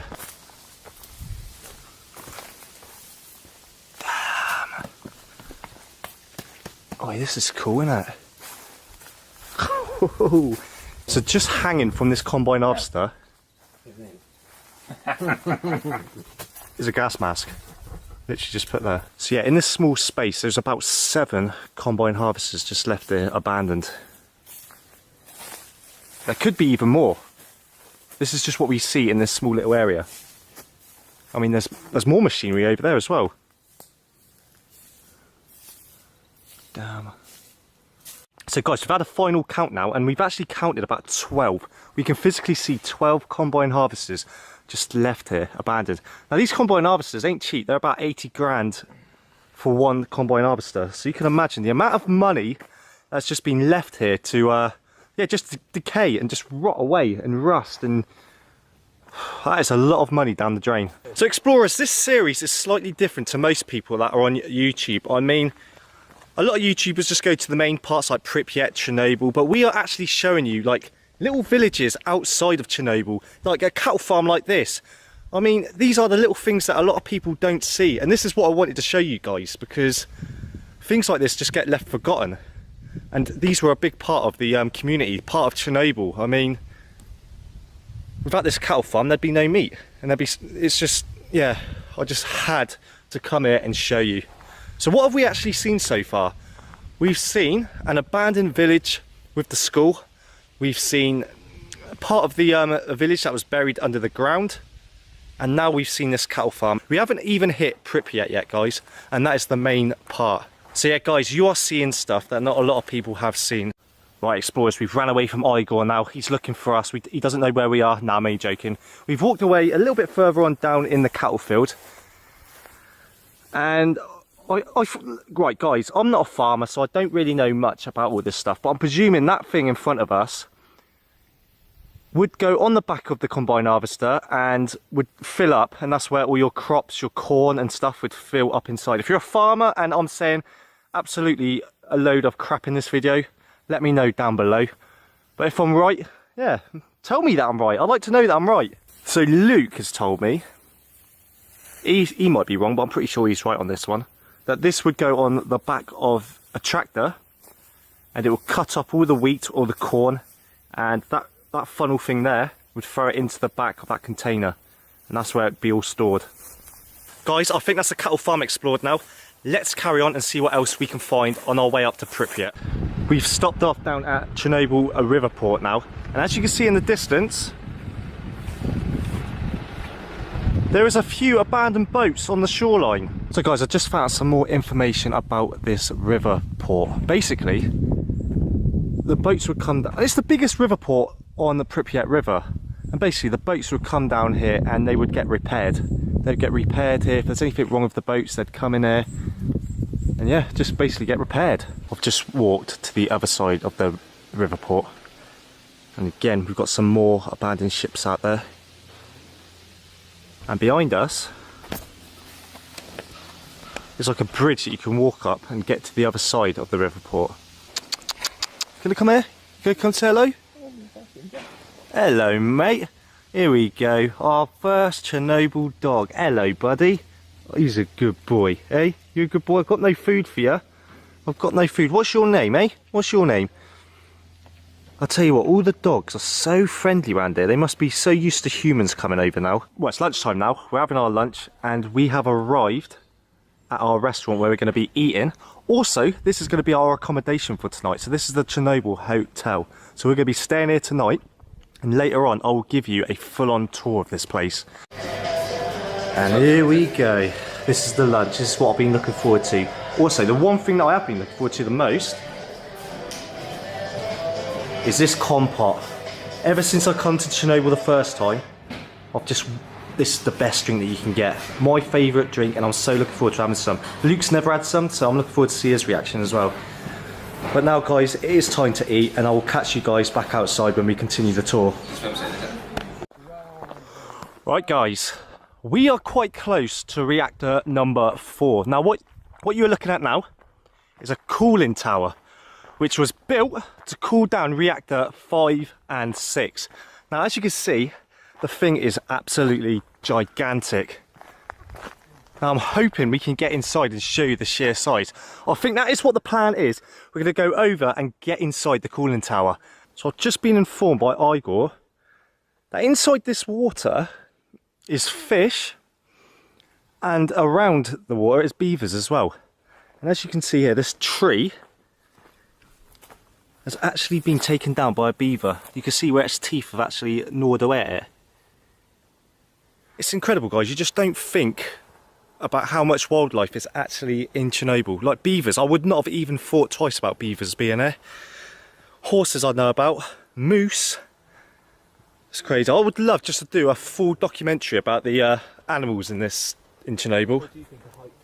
Right guys, we've made it to the water tower now. We're not supposed to be here, so we've got to whisper. But our tour guide has taken us here and says be very, very quiet.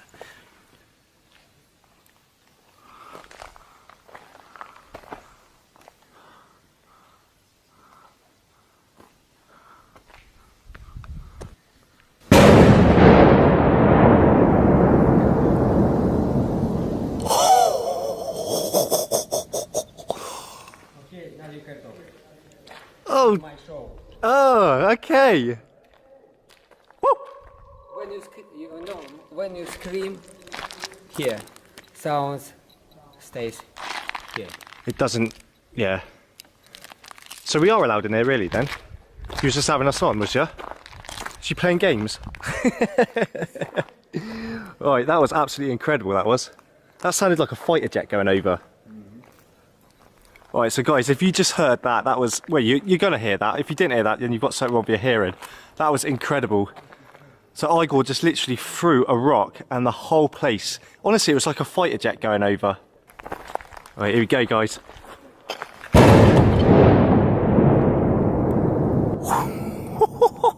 I love it. Absolutely love it. How about this one?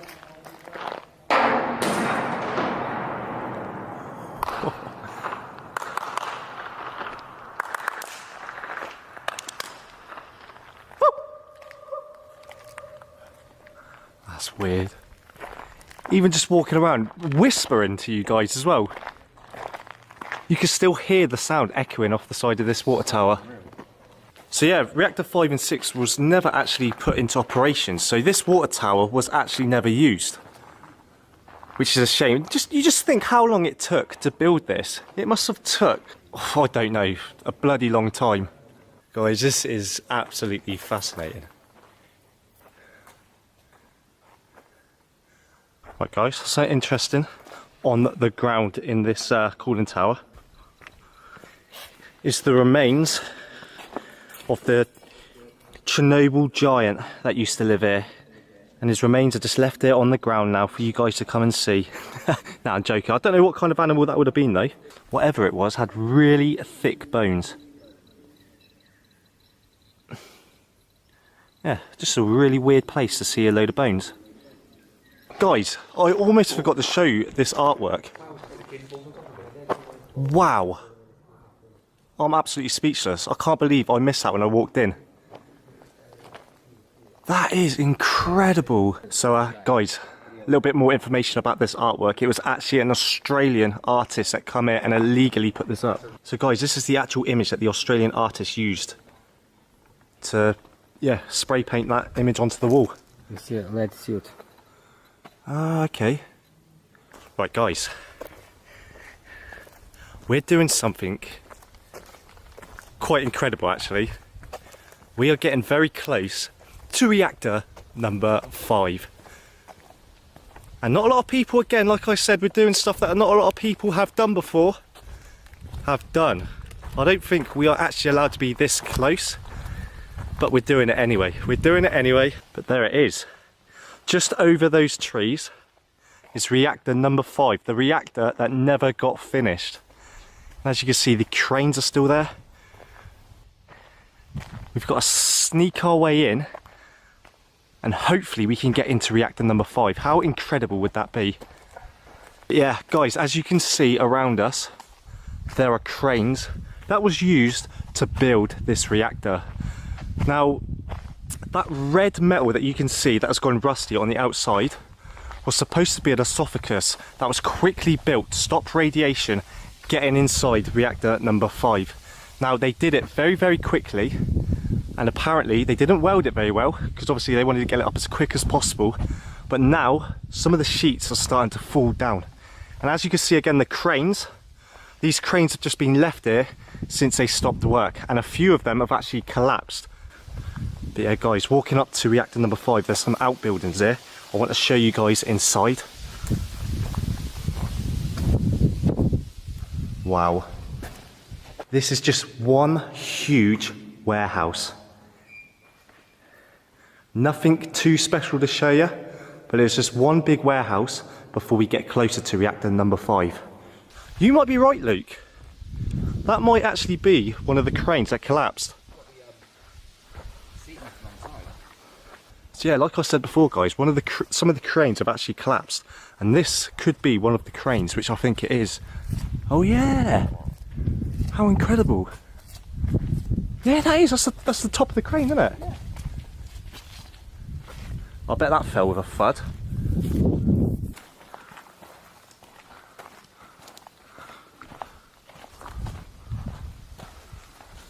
There's yourself.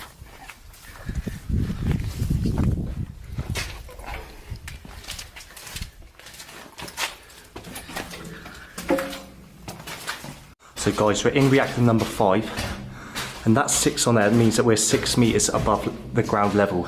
This is absolutely incredible. I can't believe we're in reactor at number 5.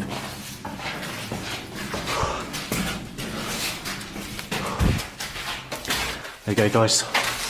We've now doubled that and we're 12 meters above the ground now. But guys, that red metal that I was showing you outside reactor number 5, we are actually inside now, and you can see it closer how quickly that they welded these sheets of metal together. Look, that's not a good job at all. But they just wanted to get it up as quick as possible to stop radiation getting into this reactor. Now if I look down, that is how high we are now. Oh, I ain't gonna lie, that walk up here, that was a bit of a killer. But it was worth it. I mean, check out this view. You've got the water tower over there that we were just in. And if I pan around, in the distance, if I zoom in, you can see the famous Duga radar. I mean, I feel absolutely privileged to be up here.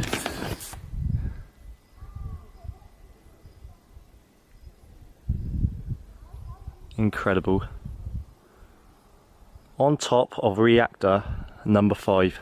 Right guys, I can't really show you much because unfortunately, me being an idiot, my torch died.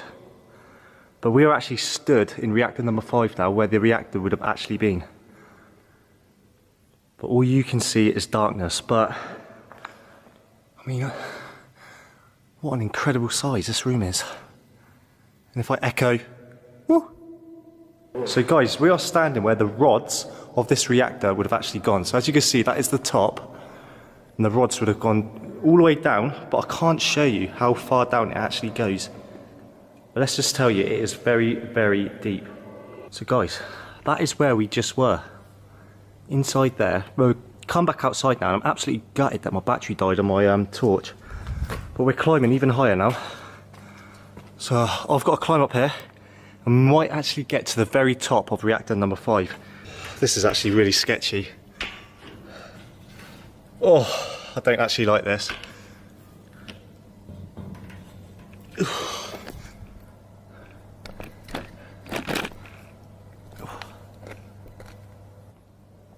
I ain't gonna lie to you, that was absolutely petrifying. I mean, you know that I'm getting better at heights now. Look, just look how high we are. But that was a shaky little ladder. Check this out as well. we're near enough on top of reactor number 5, and yet there's trees growing.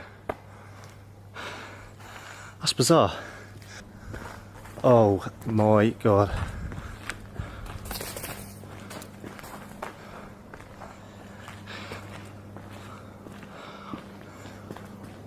I don't think we could actually get a better view of that. Top of reactor number 5. Just looking over at reactor number 4, and it's actually quite breathtaking. I've just been told that this is probably the best view of reactor 4 that you can get in Chernobyl. Absolutely spectacular. I'm actually a bit speechless, to be honest with you.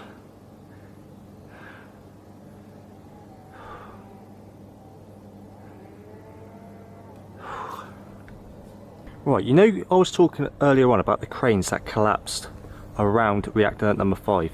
Now this is one of the cranes, as you can see. So this would have been turbine hall for number 5, and further on down would have been the turbine hall for number 6. But yeah, just look at that crane, just completely collapsed. Check this out. We're on top of reactor number 5. There's only a dog up here. Hello, mate. Hello. How did you get up here? Probably the same way we did, but you don't expect to see a dog up here. That's incredible. I would not expect to be on top of reactor number 5 and see a dog up here. You come to explore reactor number 5 as well, have you? That was absolutely incredible. Reactor number 5. That's a tick off the list. We've explored it now. We're going to carry on it and see some more. Absolutely, this has been probably the highlight of the trip so far. Right, guys, we are back at the grocery store that we was at yesterday, and what we're getting now is some plastic bags for our shoes. This is him, you see? Okay, yeah, I see. Вот это же вы, правильно? Вот Так это точно. садите. And you see Pripyat road sign? No any trees, no any forest. How weird because is that? he buried red forest. He Okay. is liquidator. Is December 1806 year. 86-го. December 1986. 1986. Только саркофаг сзади, там плохо And видно, where's he только stood there? построен So саркофаг. just old sarcophagus completed. Это же вы, да? Да, Jeez. This is 87-го. springtime 1986. 1986, okay. So you see, no forest, No trees at all. no grass, just Pripyat road sign and sarcophagus. That's crazy. Nice to meet you. Hero. In Hero a church. In church. Drive. He is going to church now. because Okay. This is, Yeah. So explorers, that guy that we just met behind us was actually one of the liquidators in 1986, and what he did is he helped bury the red forest. Now them photos that I just showed you, that was actually him, and as you saw Pripyat sign, there was no trees about, so they actually cut down all the trees and buried them underneath the ground. Guys, check this out. As you can see, this fox isn't in very good condition, and he lives in the red forest, as Igor just said.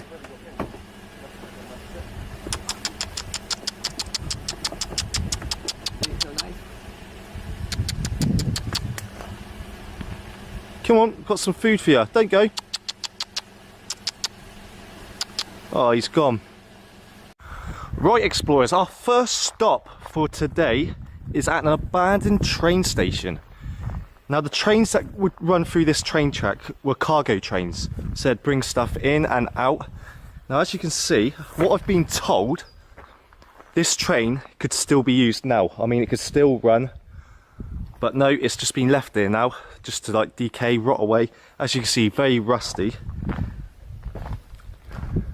And apparently, what I've been told by Igor is some people could actually see a fire on the tracks.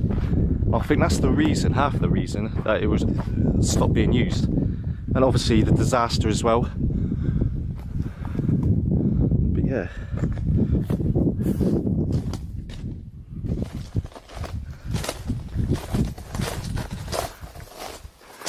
They're a lot different to the trains that we have in the UK. I mean, they're a lot bigger as well. I'm guessing this is where some of the passengers would have gone as well. Yeah, unfortunately we can't get inside, which is a shame. That would have been good to show you guys inside one of these trains.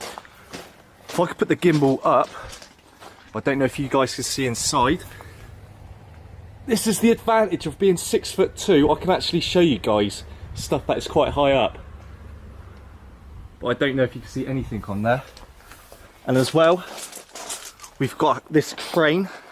This crane may have been used to lift stuff from out the back of one of the trains. So if you've got heavy cargo, you need a crane to lift it off the back of the train. Look. I mean, look at the size of the hook.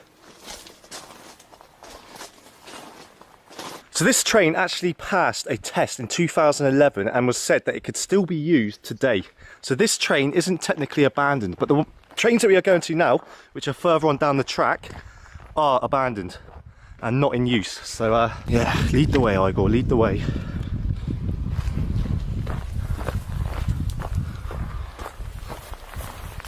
Right, so as I said earlier on, the trains that was used to go down these tracks were cargo trains. As you can see, trains here would have been carrying supplies, materials, or anything that would have come from like Moscow all the way down to Chernobyl. And the crane that we saw may have been used to lift the materials out the back of these cargo trains. As you can see, again guys, nature is now taking over the train tracks. We've got like bushes growing, all sorts of like plants growing. And you can no longer see the track further on down.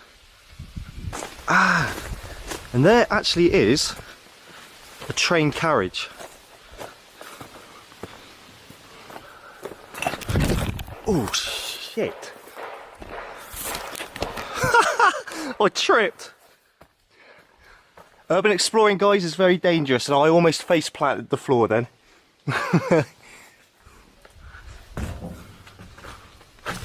Oh, I'm going in.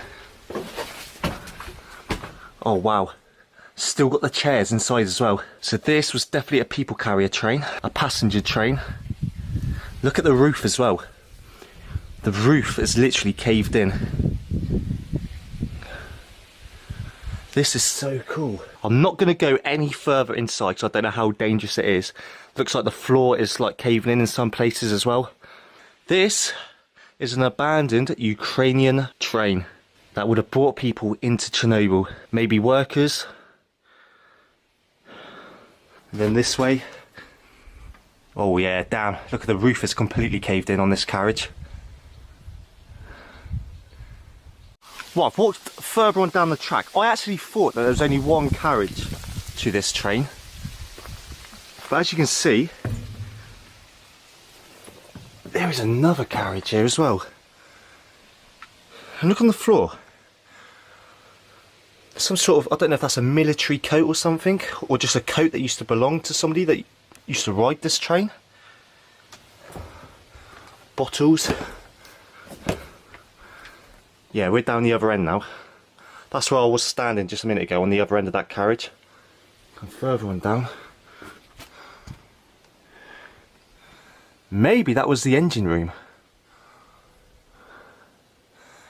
Yeah, as you can see, the engine just on the floor, and above is a lot of like mechanical like pipes and stuff.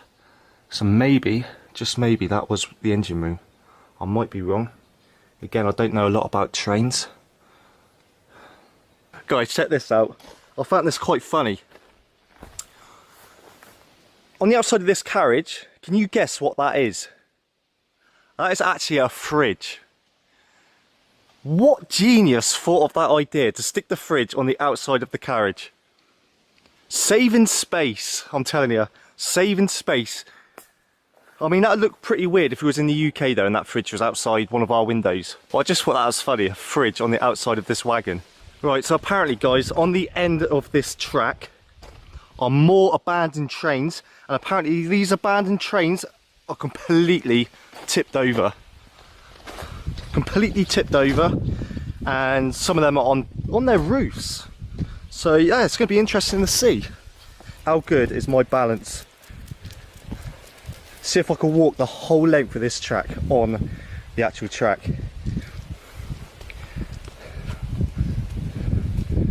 Nope, I'm off. Now apparently the tracks in Ukraine are slightly wider than what we've got in Europe. I don't know how true that is, because I look at the tracks in the UK and they actually look wider than these ones. But I've been told, so it's got to be true, it's got to be true. Alright, so explorers, we've walked a little bit further down the track now and we've come across the proper abandoned stuff now. Locomotive carriage, this one. This is where the engine would have been. I'll check this out. I don't know how well you can see it, but this is inside the engine room. How incredible is that? Now this would have been a diesel train.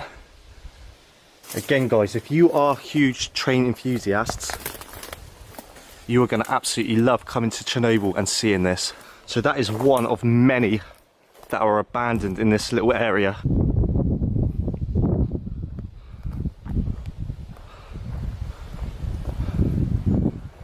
As you can see, this carriage is completely on its side. This one is still upright. This one almost looks like a bus, this carriage. Now this is the people carrier. This is where the passengers would have sat.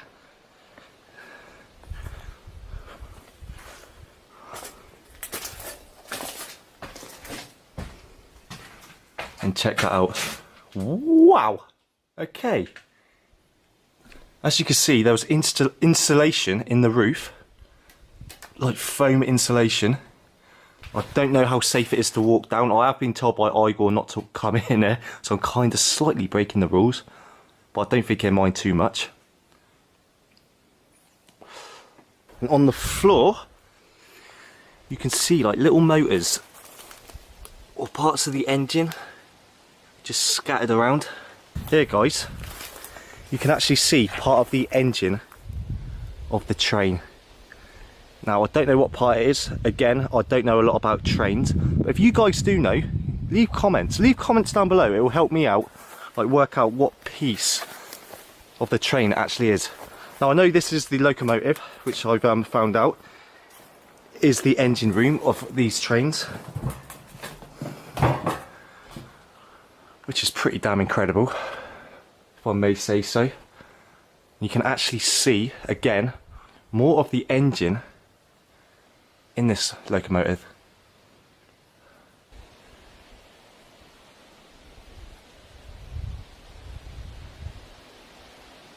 No, they're not contaminated enough Yes. for sending them to storage of nuclear waste, but they're not clean enough for recycling. They just simply left here. So as Igor said, these trains, they're contaminated, but not enough to be buried for nuclear waste. But they were high enough to never be used again. So yeah, they're just basically left there now. But the story that he told us before, and he said, you'd never believe us. And I was like, yeah, we'll believe you, we'll believe you. He said Godzilla come here and destroyed all the trains. Just completely come through and was like, rah, rah, rah. So yeah, as you can tell, he's a great tour guide and he's got a hell of a sense of humour as well. Right, so guys, what you can see here is a tank. Now this tank was used to clean the most contaminated areas of Chernobyl and was actually used to help cut down the red forest. Now it's still very contaminated and nobody knows why it's still here. They don't know if they just forgot about it, but we're going to find out now. As you can see, it's reading 8.64. Oh damn it. Going up to 27, 19. Oh my god. 1.5 millisieverts or 1500 Microsieverts. or 1400 microsieverts or just 1.4 millisievert. That's incredible. That's even away from it as well. Yes. That's like a distance away and it's still reading pretty high. And the closer we get,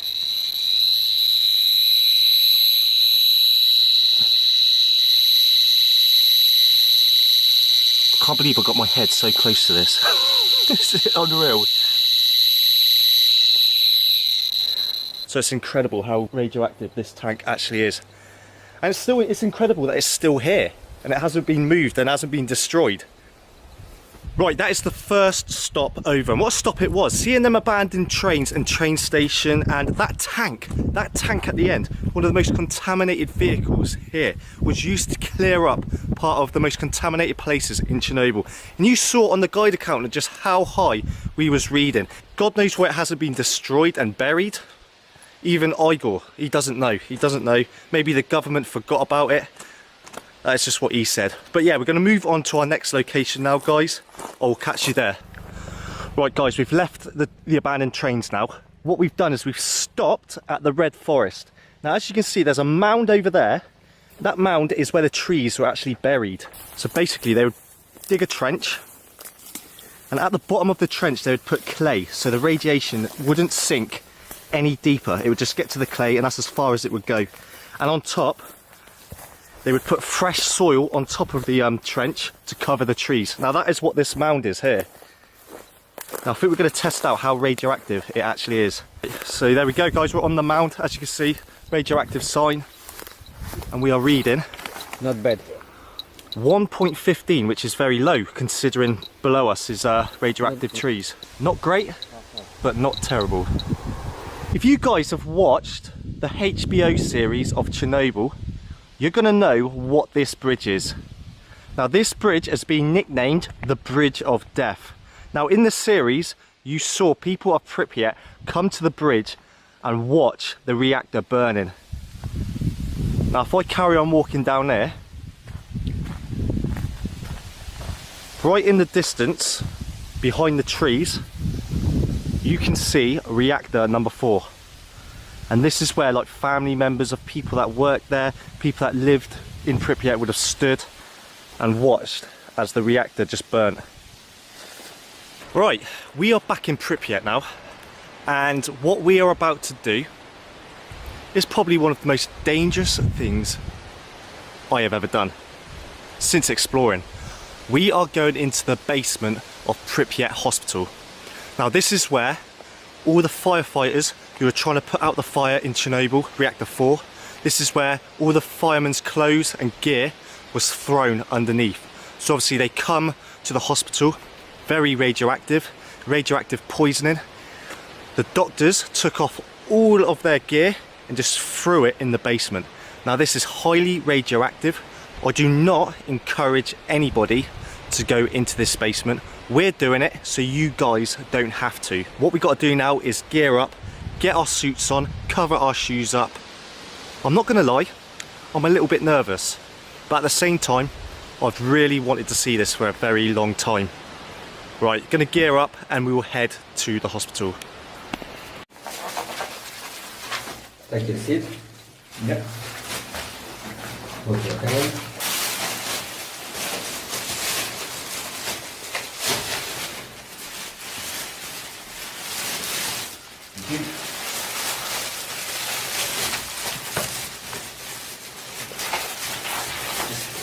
I don't know how well you can hear me, guys. I'm suited and booted now.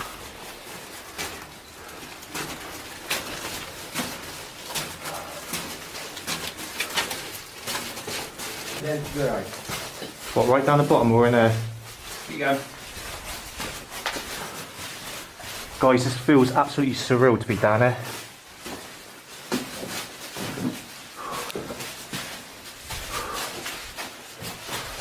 So explorers, this is our first sighting of the fireman's shoes. And as you can tell, the Geiger counter has gone up to 28, 43. If I go closer,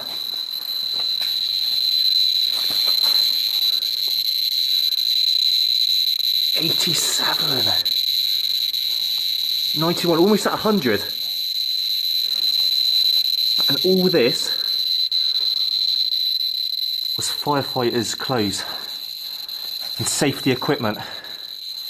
As you can see, they've got the safety clothes over there, boots down there,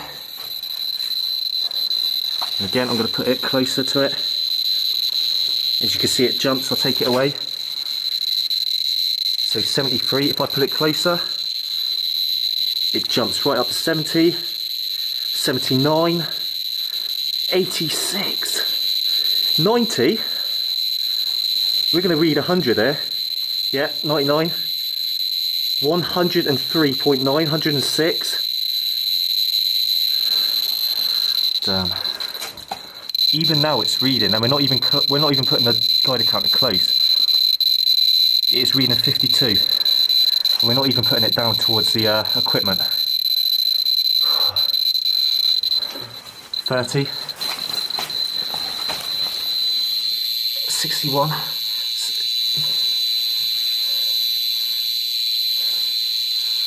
Wow, that's going absolutely crazy.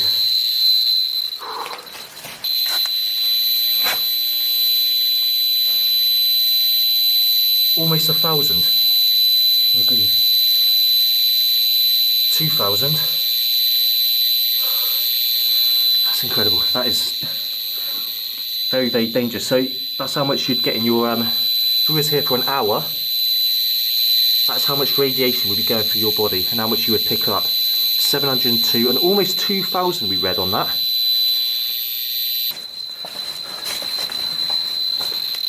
Firefighters' trousers.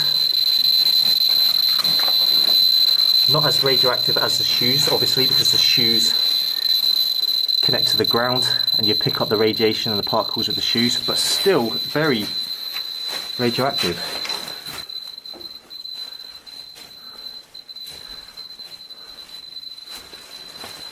So this is a fireman's protective coat. 28, 30. Not as radioactive, but check out this. So guys, the slippers that you can see here were from the nurses and the doctors who actually worked here. Now obviously they got in contact with the firefighters, so even their clothes and their shoes would have to have been thrown down here because they were contaminated. Now in this room in front of us was the mattresses that the firefighters would have slept on in the hospital and laid on. Now obviously it's not going to be as contaminated as the shoes, but because their bodies are contaminated, these had to be thrown away as well. You stack that high off the floor. Right, explorers, let's carry on and walk down and see what else we can see in the basement. Again, looks like another workshop. As you can see, there's desks, chairs, all sorts in there, even medication by the look of it, right at the back in that cabinet. Oh, there's an elevator as well. So there's an elevator to get you down into the basement. Obviously it takes you from ground floor, second floor, down into the basement.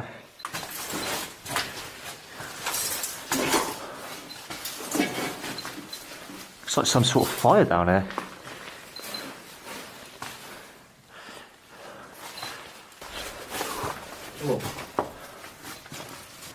Again, this room is absolutely littered with like slippers, shoes, everything that the nurses, doctors, maybe firefighters, I don't think any firefighter clothing's in there, would have been thrown away. And as you can see, right in front of us on that shelf, in perfect condition, is a pair of shoes. And as you can imagine, they would have been left there from 1986 and they're still in that perfect condition, never been touched. Now the further we walk away, the less contaminated this basement is. Obviously right at the beginning there was the firefighters' clothes, shoes, which is the most contaminated objects down here.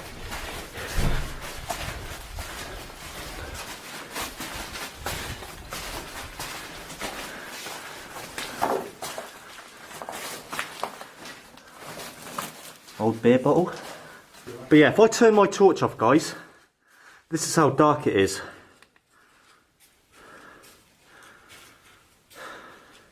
Let's turn the light back on. Now as I walk through here, you could just imagine the panic and the chaos that would have gone on around us. The nurses would have been down here, throwing all the firefighters' clothes away as fast as they could. Now, as you can see, the paint are peeling off from a lot of these boilers, machinery. It gives it that extra eerie feel as we walk through it. Again, explorers, before we leave this basement, firefighters' trousers, firefighters' shoes, safety jacket, nurses and doctors' slippers, just all left down there. It's getting extremely hot down here as well.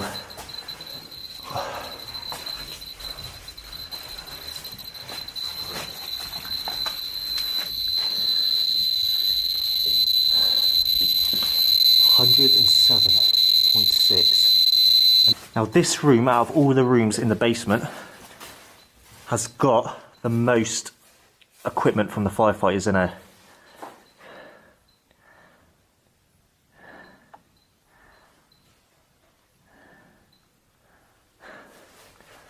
So these tanks that you can see on the floor of the basement are actually oxygen tanks.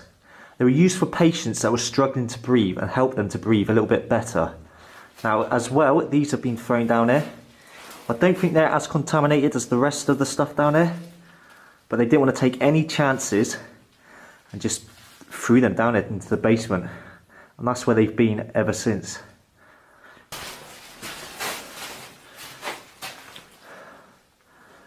Again, more oxygen tanks, crates.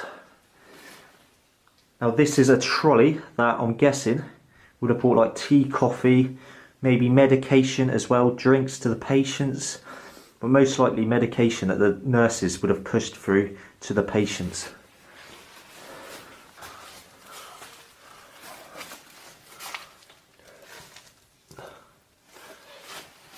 It is absolutely filled. The floor is completely covered in this room with patients' clothes, nurses' clothes, maybe some firefighters' clothes in there, not sure.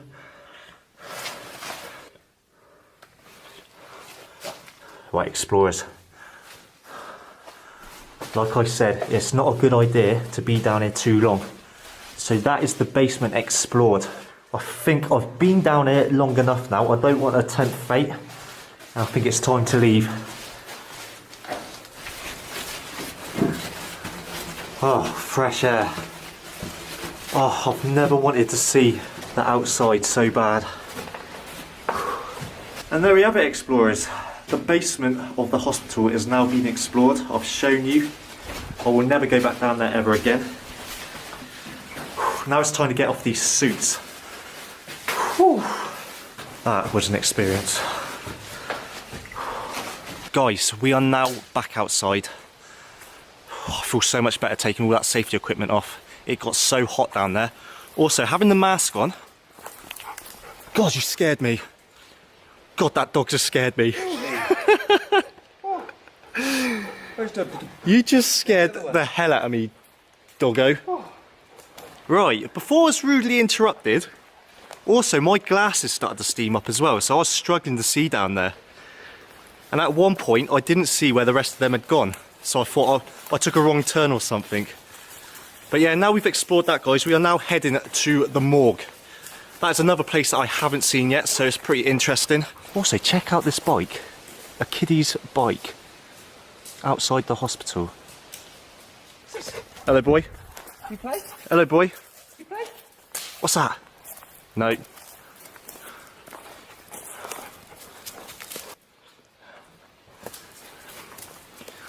All the dogs here love Igor.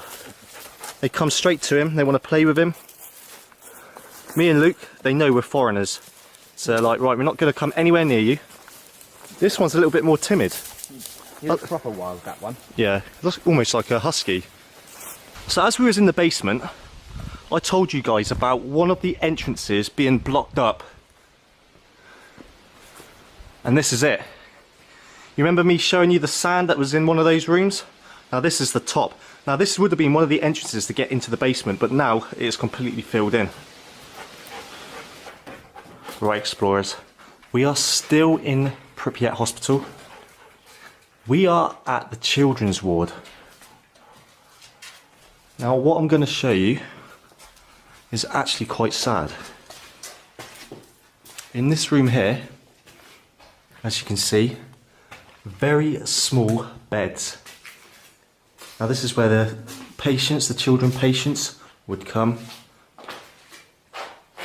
sleep, lie down, and spend most of their time. And it's actually quite sad to see.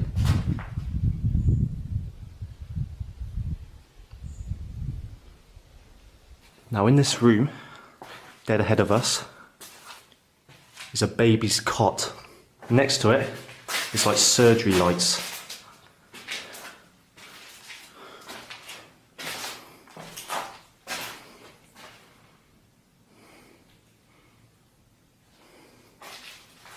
As I walk through this hospital, I think in my head the pain that some of these children went through. It must have been absolutely horrendous. So we finished in the children's ward. That was only a quick stop. Now we are coming into the morgue. Oh, this is creepy. There we go. This is the slab where the body would have been put.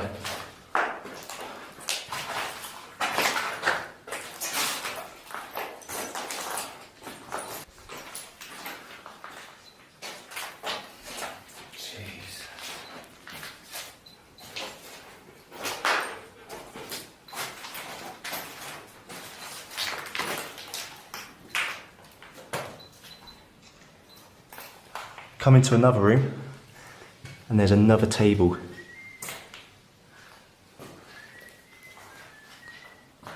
As you can see on this table, we have got the human body, the skeleton inside.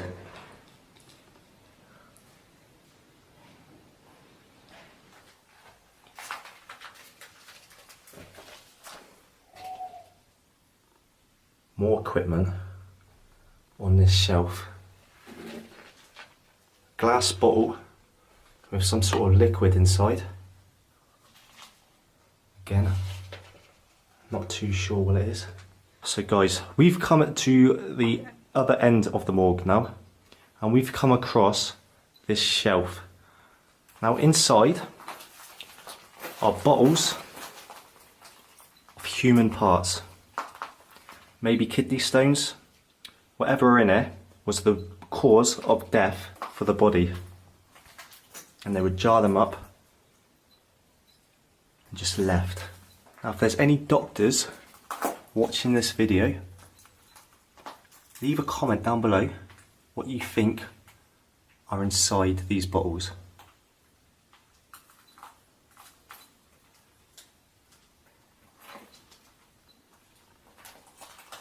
There's another cabinet on the other side of this room. More glass jars. We're not actually sure what are in these ones. Maybe the same thing, and the stuff inside has just been taken, I don't know. We've finished at the hospital now. We've come to school number 1, the first school to be built, and the first school, as you can tell, to collapse. Now as you can see, up in that corner are tables, chairs, and all the belongings that are still left in the school. This is actually the first building in Pripyat that I've actually seen collapse. So about 5 or 6 years ago, roughly that time, this is when this school actually collapsed. There is actually a tree starting to grow up through all the rubble. So that shows you how long this has been collapsed for. They reckon in about a couple more years, this part of the building will collapse as well.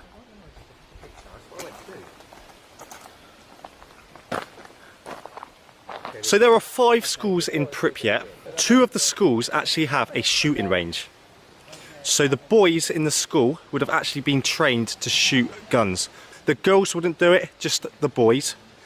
Now, most of the schools would have a bomb shelter and a greenhouse. Now, I've just walked past the greenhouse. I'm not sure if we're going in it. Nope.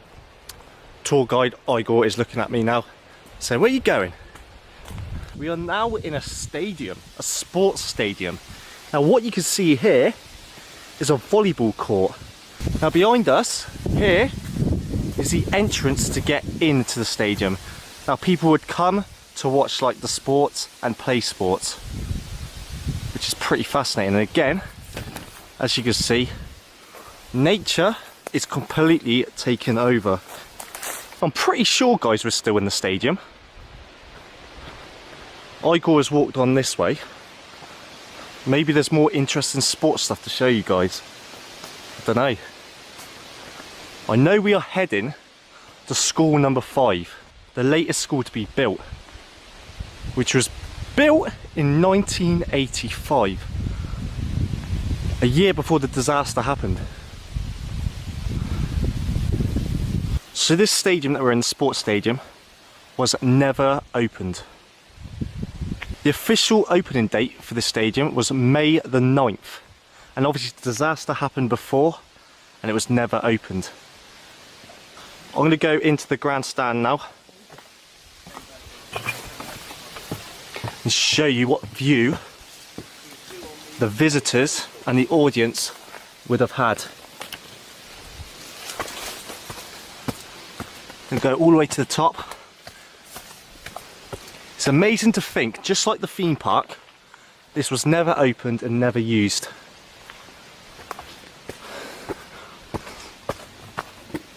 If it wasn't for them trees, you would actually get a decent view from up here.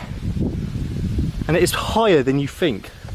I want you guys to guess how many people you could probably fit on this grandstand. What do you reckon? About 1,000? And you can see all the benches and chairs were made from wood, and the decay is completely taken over. Now maybe at the top of this stand is toilets or somewhere that you can get refreshments, food.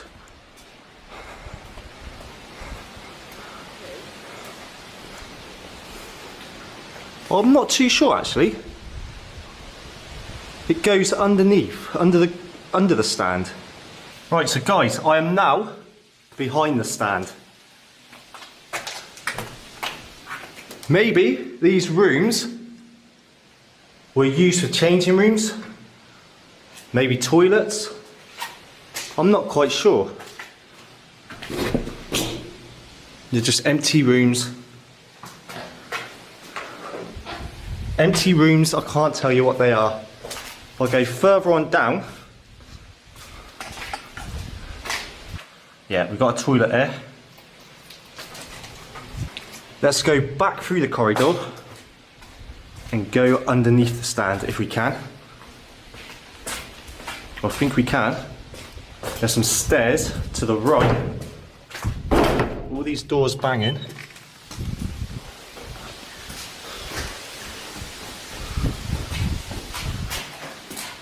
Okay.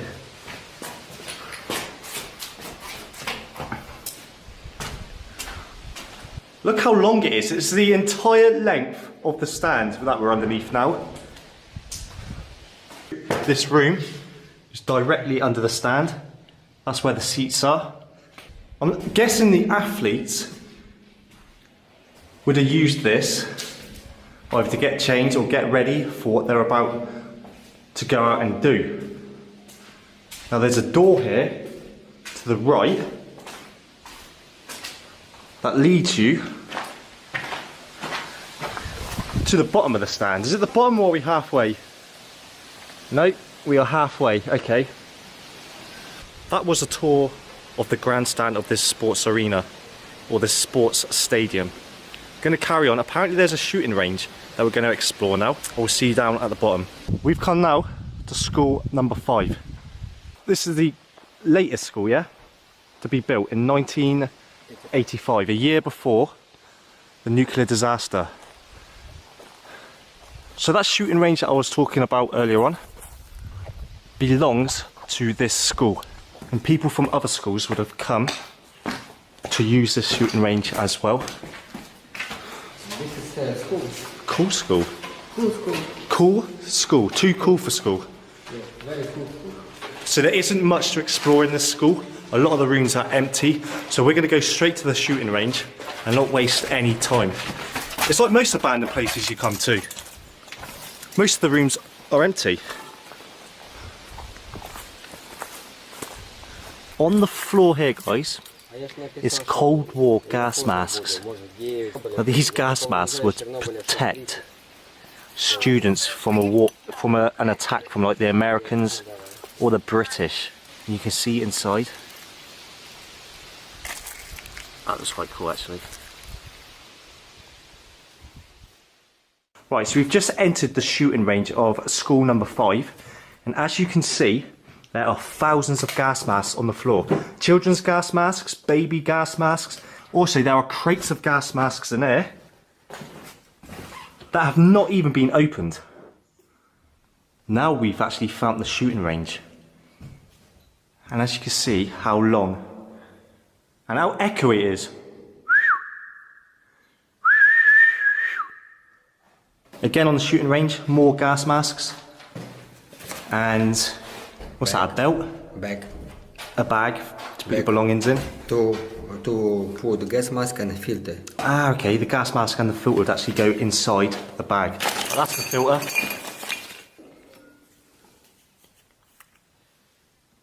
Okay, what is it? Maybe to put on your face to make rubber go to your face smoother. Got ya. So the gas mask goes on easier. Yeah. So right, we're going to take a walk down this shooting range. Now apparently at the end is targets. I'm still going, guys. Still walking. So here on the ground are the targets that I was talking about. And as you can see, we've got one in the centre and a few on the outside. So his aim was pretty damn good. Now if I set the camera all the way back, yeah, that just shows you how long this shooting range actually is. Are they bullet holes? Yeah, that's centre there, there's the wood. It's got to be, innit? It's got to be, yeah, bullet holes.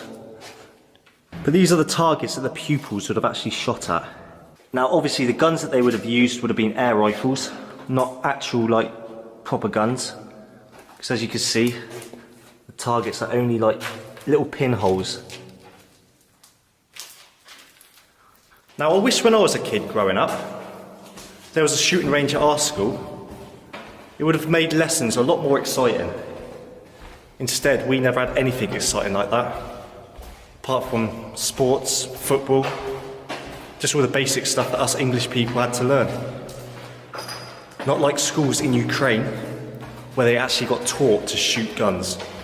Right, that is the shooting range explored now, guys. Let's carry on and see what else Igor has up his sleeve. Cut. Right, before we go into the explore a little further, I've got a huge apology to make. And before you guys absolutely crucify me in the comment section, I just want to say, in this next clip you're about to watch, I'm saying the word kindergarten completely wrong. I'm calling it a kindergarten. Now in the UK we call it a nursery, and I realise that you Americans out there call it a kindergarten. So before you guys absolutely kill me in the comment section, I just want to say a huge apology for pronouncing kindergarten completely wrong. Right, let's carry on with the explore, and I hope you guys don't crucify me too much. Right, where we're going now used to be a kindergarten. But after the nuclear reactor exploded, it got turned into a laboratory for testing like soil, trees, plants, just to see how radioactive that they are and what different parts of Chernobyl and Pripyat were affected the most.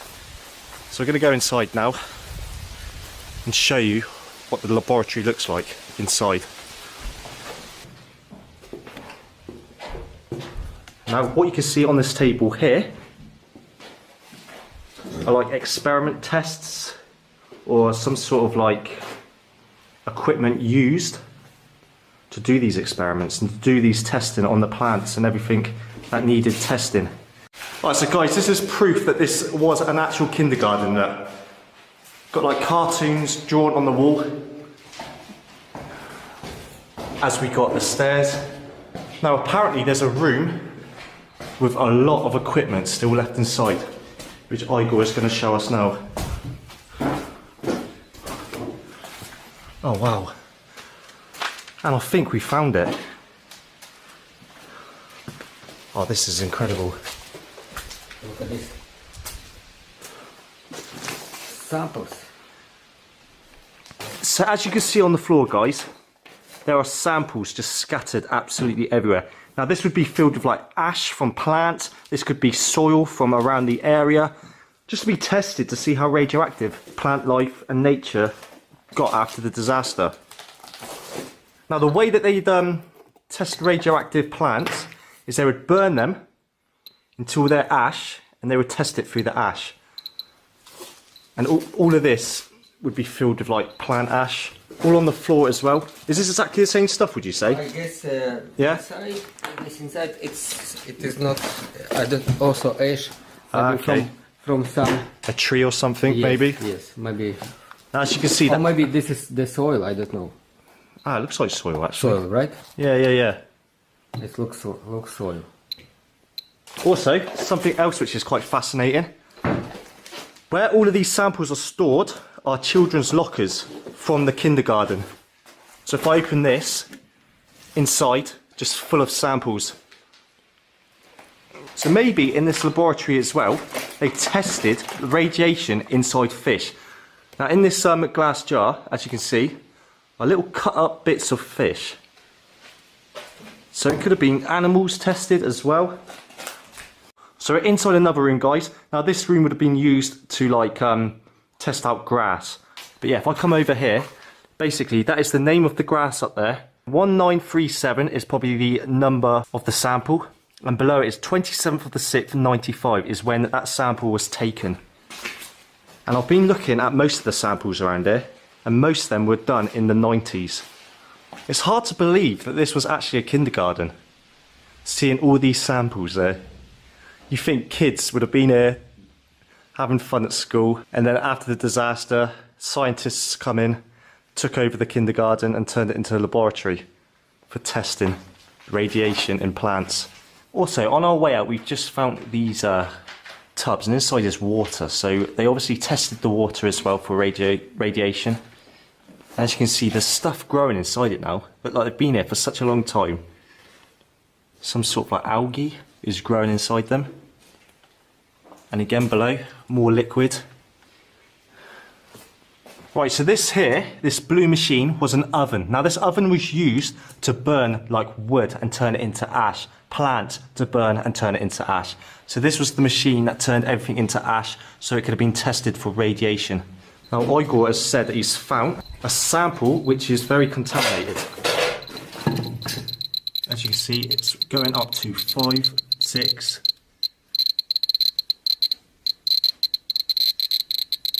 7. Everything in this laboratory is radioactive, but this sample here more than the rest of it. One more time. 0, now 1.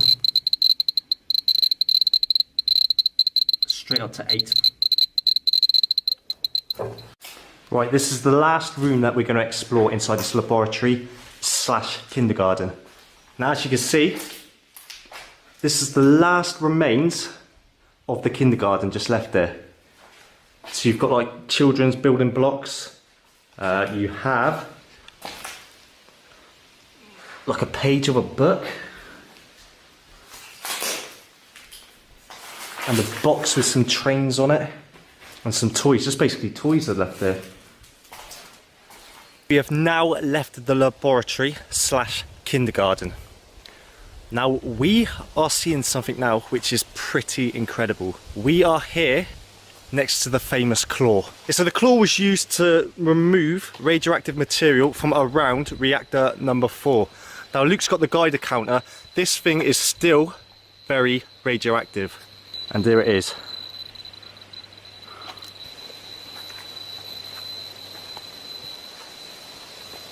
Yeah, if you keep that there.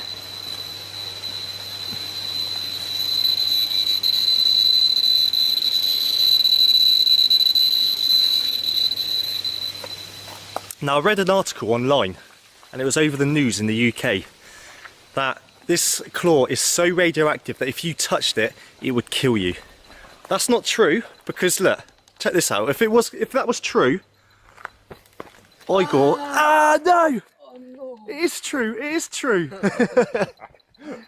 Obviously it is radioactive because it was used to remove some of the most contaminated materials around reactor number 4. But it's been left here for so long, the worst of it's just gone. So that is the claw explored. It is time to carry on and get some lunch. So guys, the story behind this photo that you can see here is a lot of people thought that people come to Pripyat and they looted a lot. But that was a complete myth. What they actually did is they went in and threw them out the window to be buried. And as you can see in this photograph, everyone's belongings have just been launched out the window onto the ground, literally just to be buried. Oh, look at it. Personal belongings from Pripyat town. Damn. That is actually... Maybe something was stolen by this man. I cannot search his pocket. No. But in this, like, generally. Dude, you better not have anything. Can I see that other picture? The other side. It looks like the dump. It looks like if you went to the dump and dropped your rubbish off. Yeah, the skip. Yes. That is mental. Right, so walking around Pripyat today, guys, the one thing that I've noticed more than anything is the trees. Now, obviously, we're in the summer now. The trees have come alive. The leaves are all out. It is green. Guys, if you haven't checked out my first series, go over now and check it out. There'll be a pin somewhere in the top corner. Check it out, and then you can see the difference between the winter time and the summertime. We come and all the trees were dead. And it had a more of an eerie feeling. Now it has more of like, I don't know. But it just shows you how nature just takes over absolutely everything.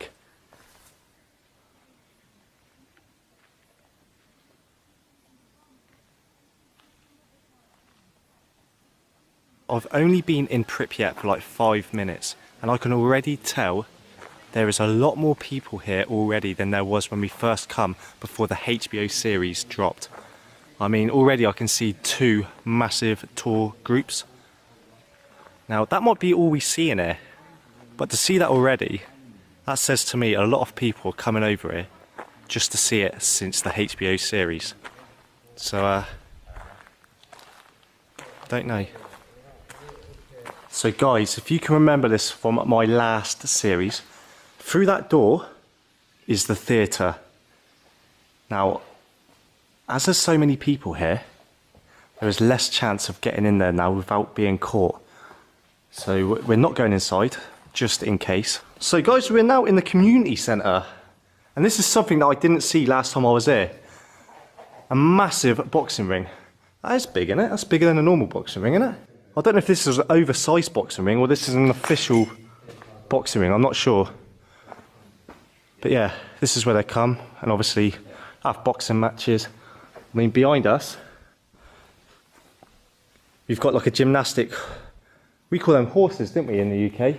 But yeah, so you'd have gymnastics, boxing. This is quite a cool room though. Like the old round room. 360-degree view of outside. Okay, another swimming pool. Okay, this is another thing that I didn't see on the first time I came to Pripyat. So obviously you've got the main swimming pool. This is like the swimming pool inside the community centre. There's still water inside it. Is there like a leak in the roof or something? Do you want to go for a swim? Go on, Luke. Do one lap. But yeah, I didn't know this was there, to be honest with you. I only thought there was the main swimming pool and the little one that was beside it. I didn't know there was one actually in the community centre as well. I could actually go for a swim now. Not in that I wouldn't, but I could actually go for a swim. It's so humid today that I actually could. You look tiny next to it, mate.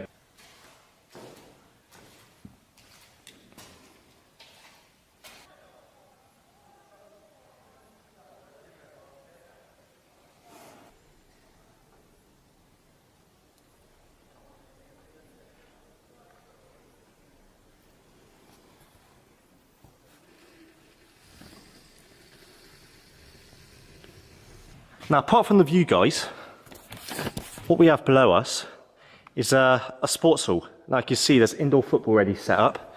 One goal down there and another goal down there. And again, this is another part that I didn't see the first time that I come.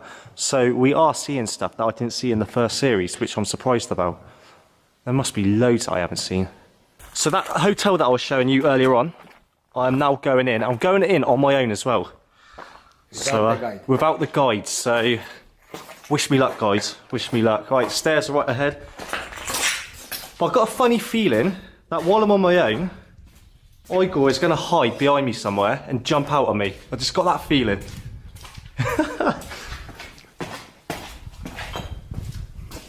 Well, I'll make sure that he walks out. Right, he's gone. Right, I'm on my own. Honestly, guys, such a great tour guide Igor is. Shown us so much stuff that I didn't think that we'd see today. I think the highlight of the trip has definitely been going into reactor number 5. So explorers, we have now made it at the top of the hotel. I'm absolutely out of breath. I really need to stop smoking. I really do. I need to get myself fit. When I was younger, I'd have bombed up those stairs like nothing. But as you can see, the view again, absolutely spectacular. You've got the reactor number 4 over there. You've got the apartment blocks over there. And if I walk over here,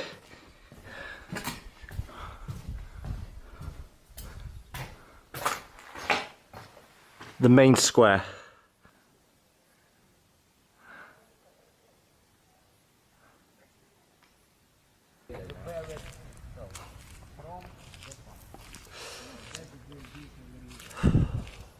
Nature always wins, and this tree is one example of it.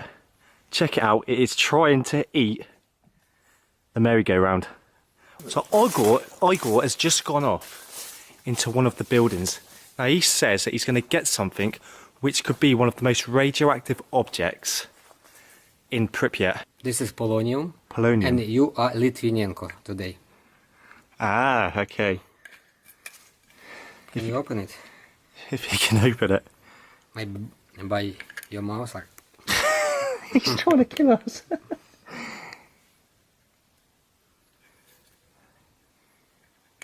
This definitely shows that this should not be opened.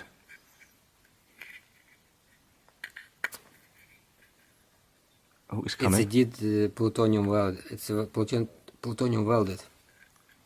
That tiny bit that's in that bag is supposed to be, would you say, one of the most radioactive things that you've seen in Pripyat? Yes. Yeah? Remember, since this morning, 5. So that is the radiation that we've had in our body for the whole day, which is next to nothing. It's like 0.005 millisievert or 5 microsieverts. Since this morning, it's nothing. So that's for the whole day that we've been out.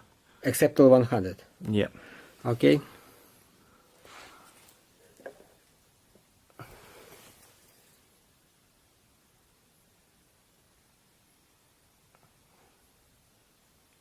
Holy fuck. What's it saying? Holy fuck balls. Jesus. 18, 19, 20.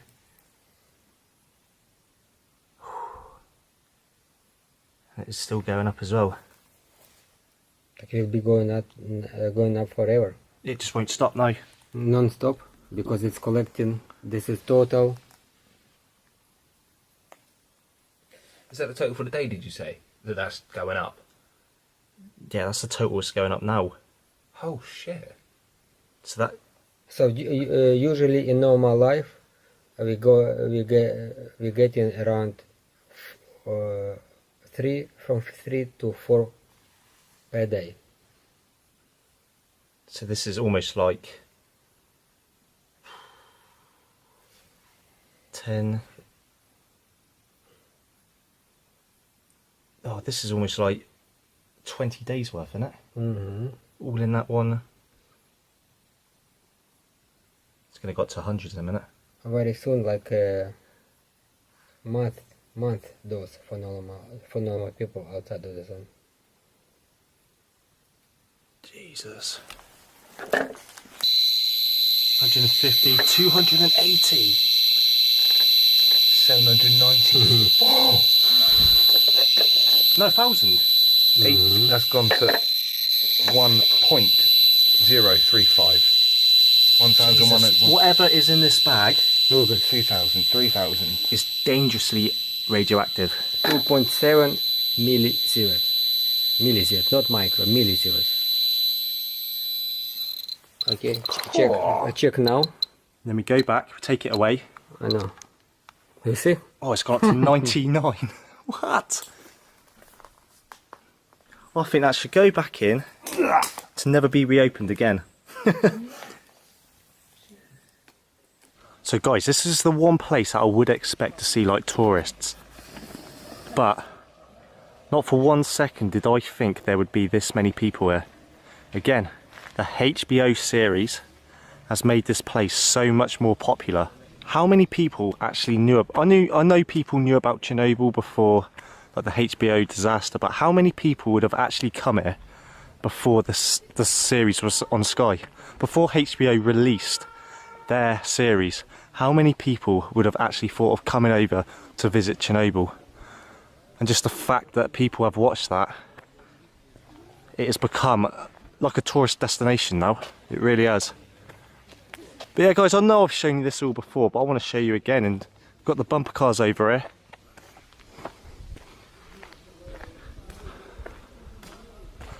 And like I said before, if you haven't watched the first series, there will be a link in the description. But yeah, here we are. We are at the bumper cars now.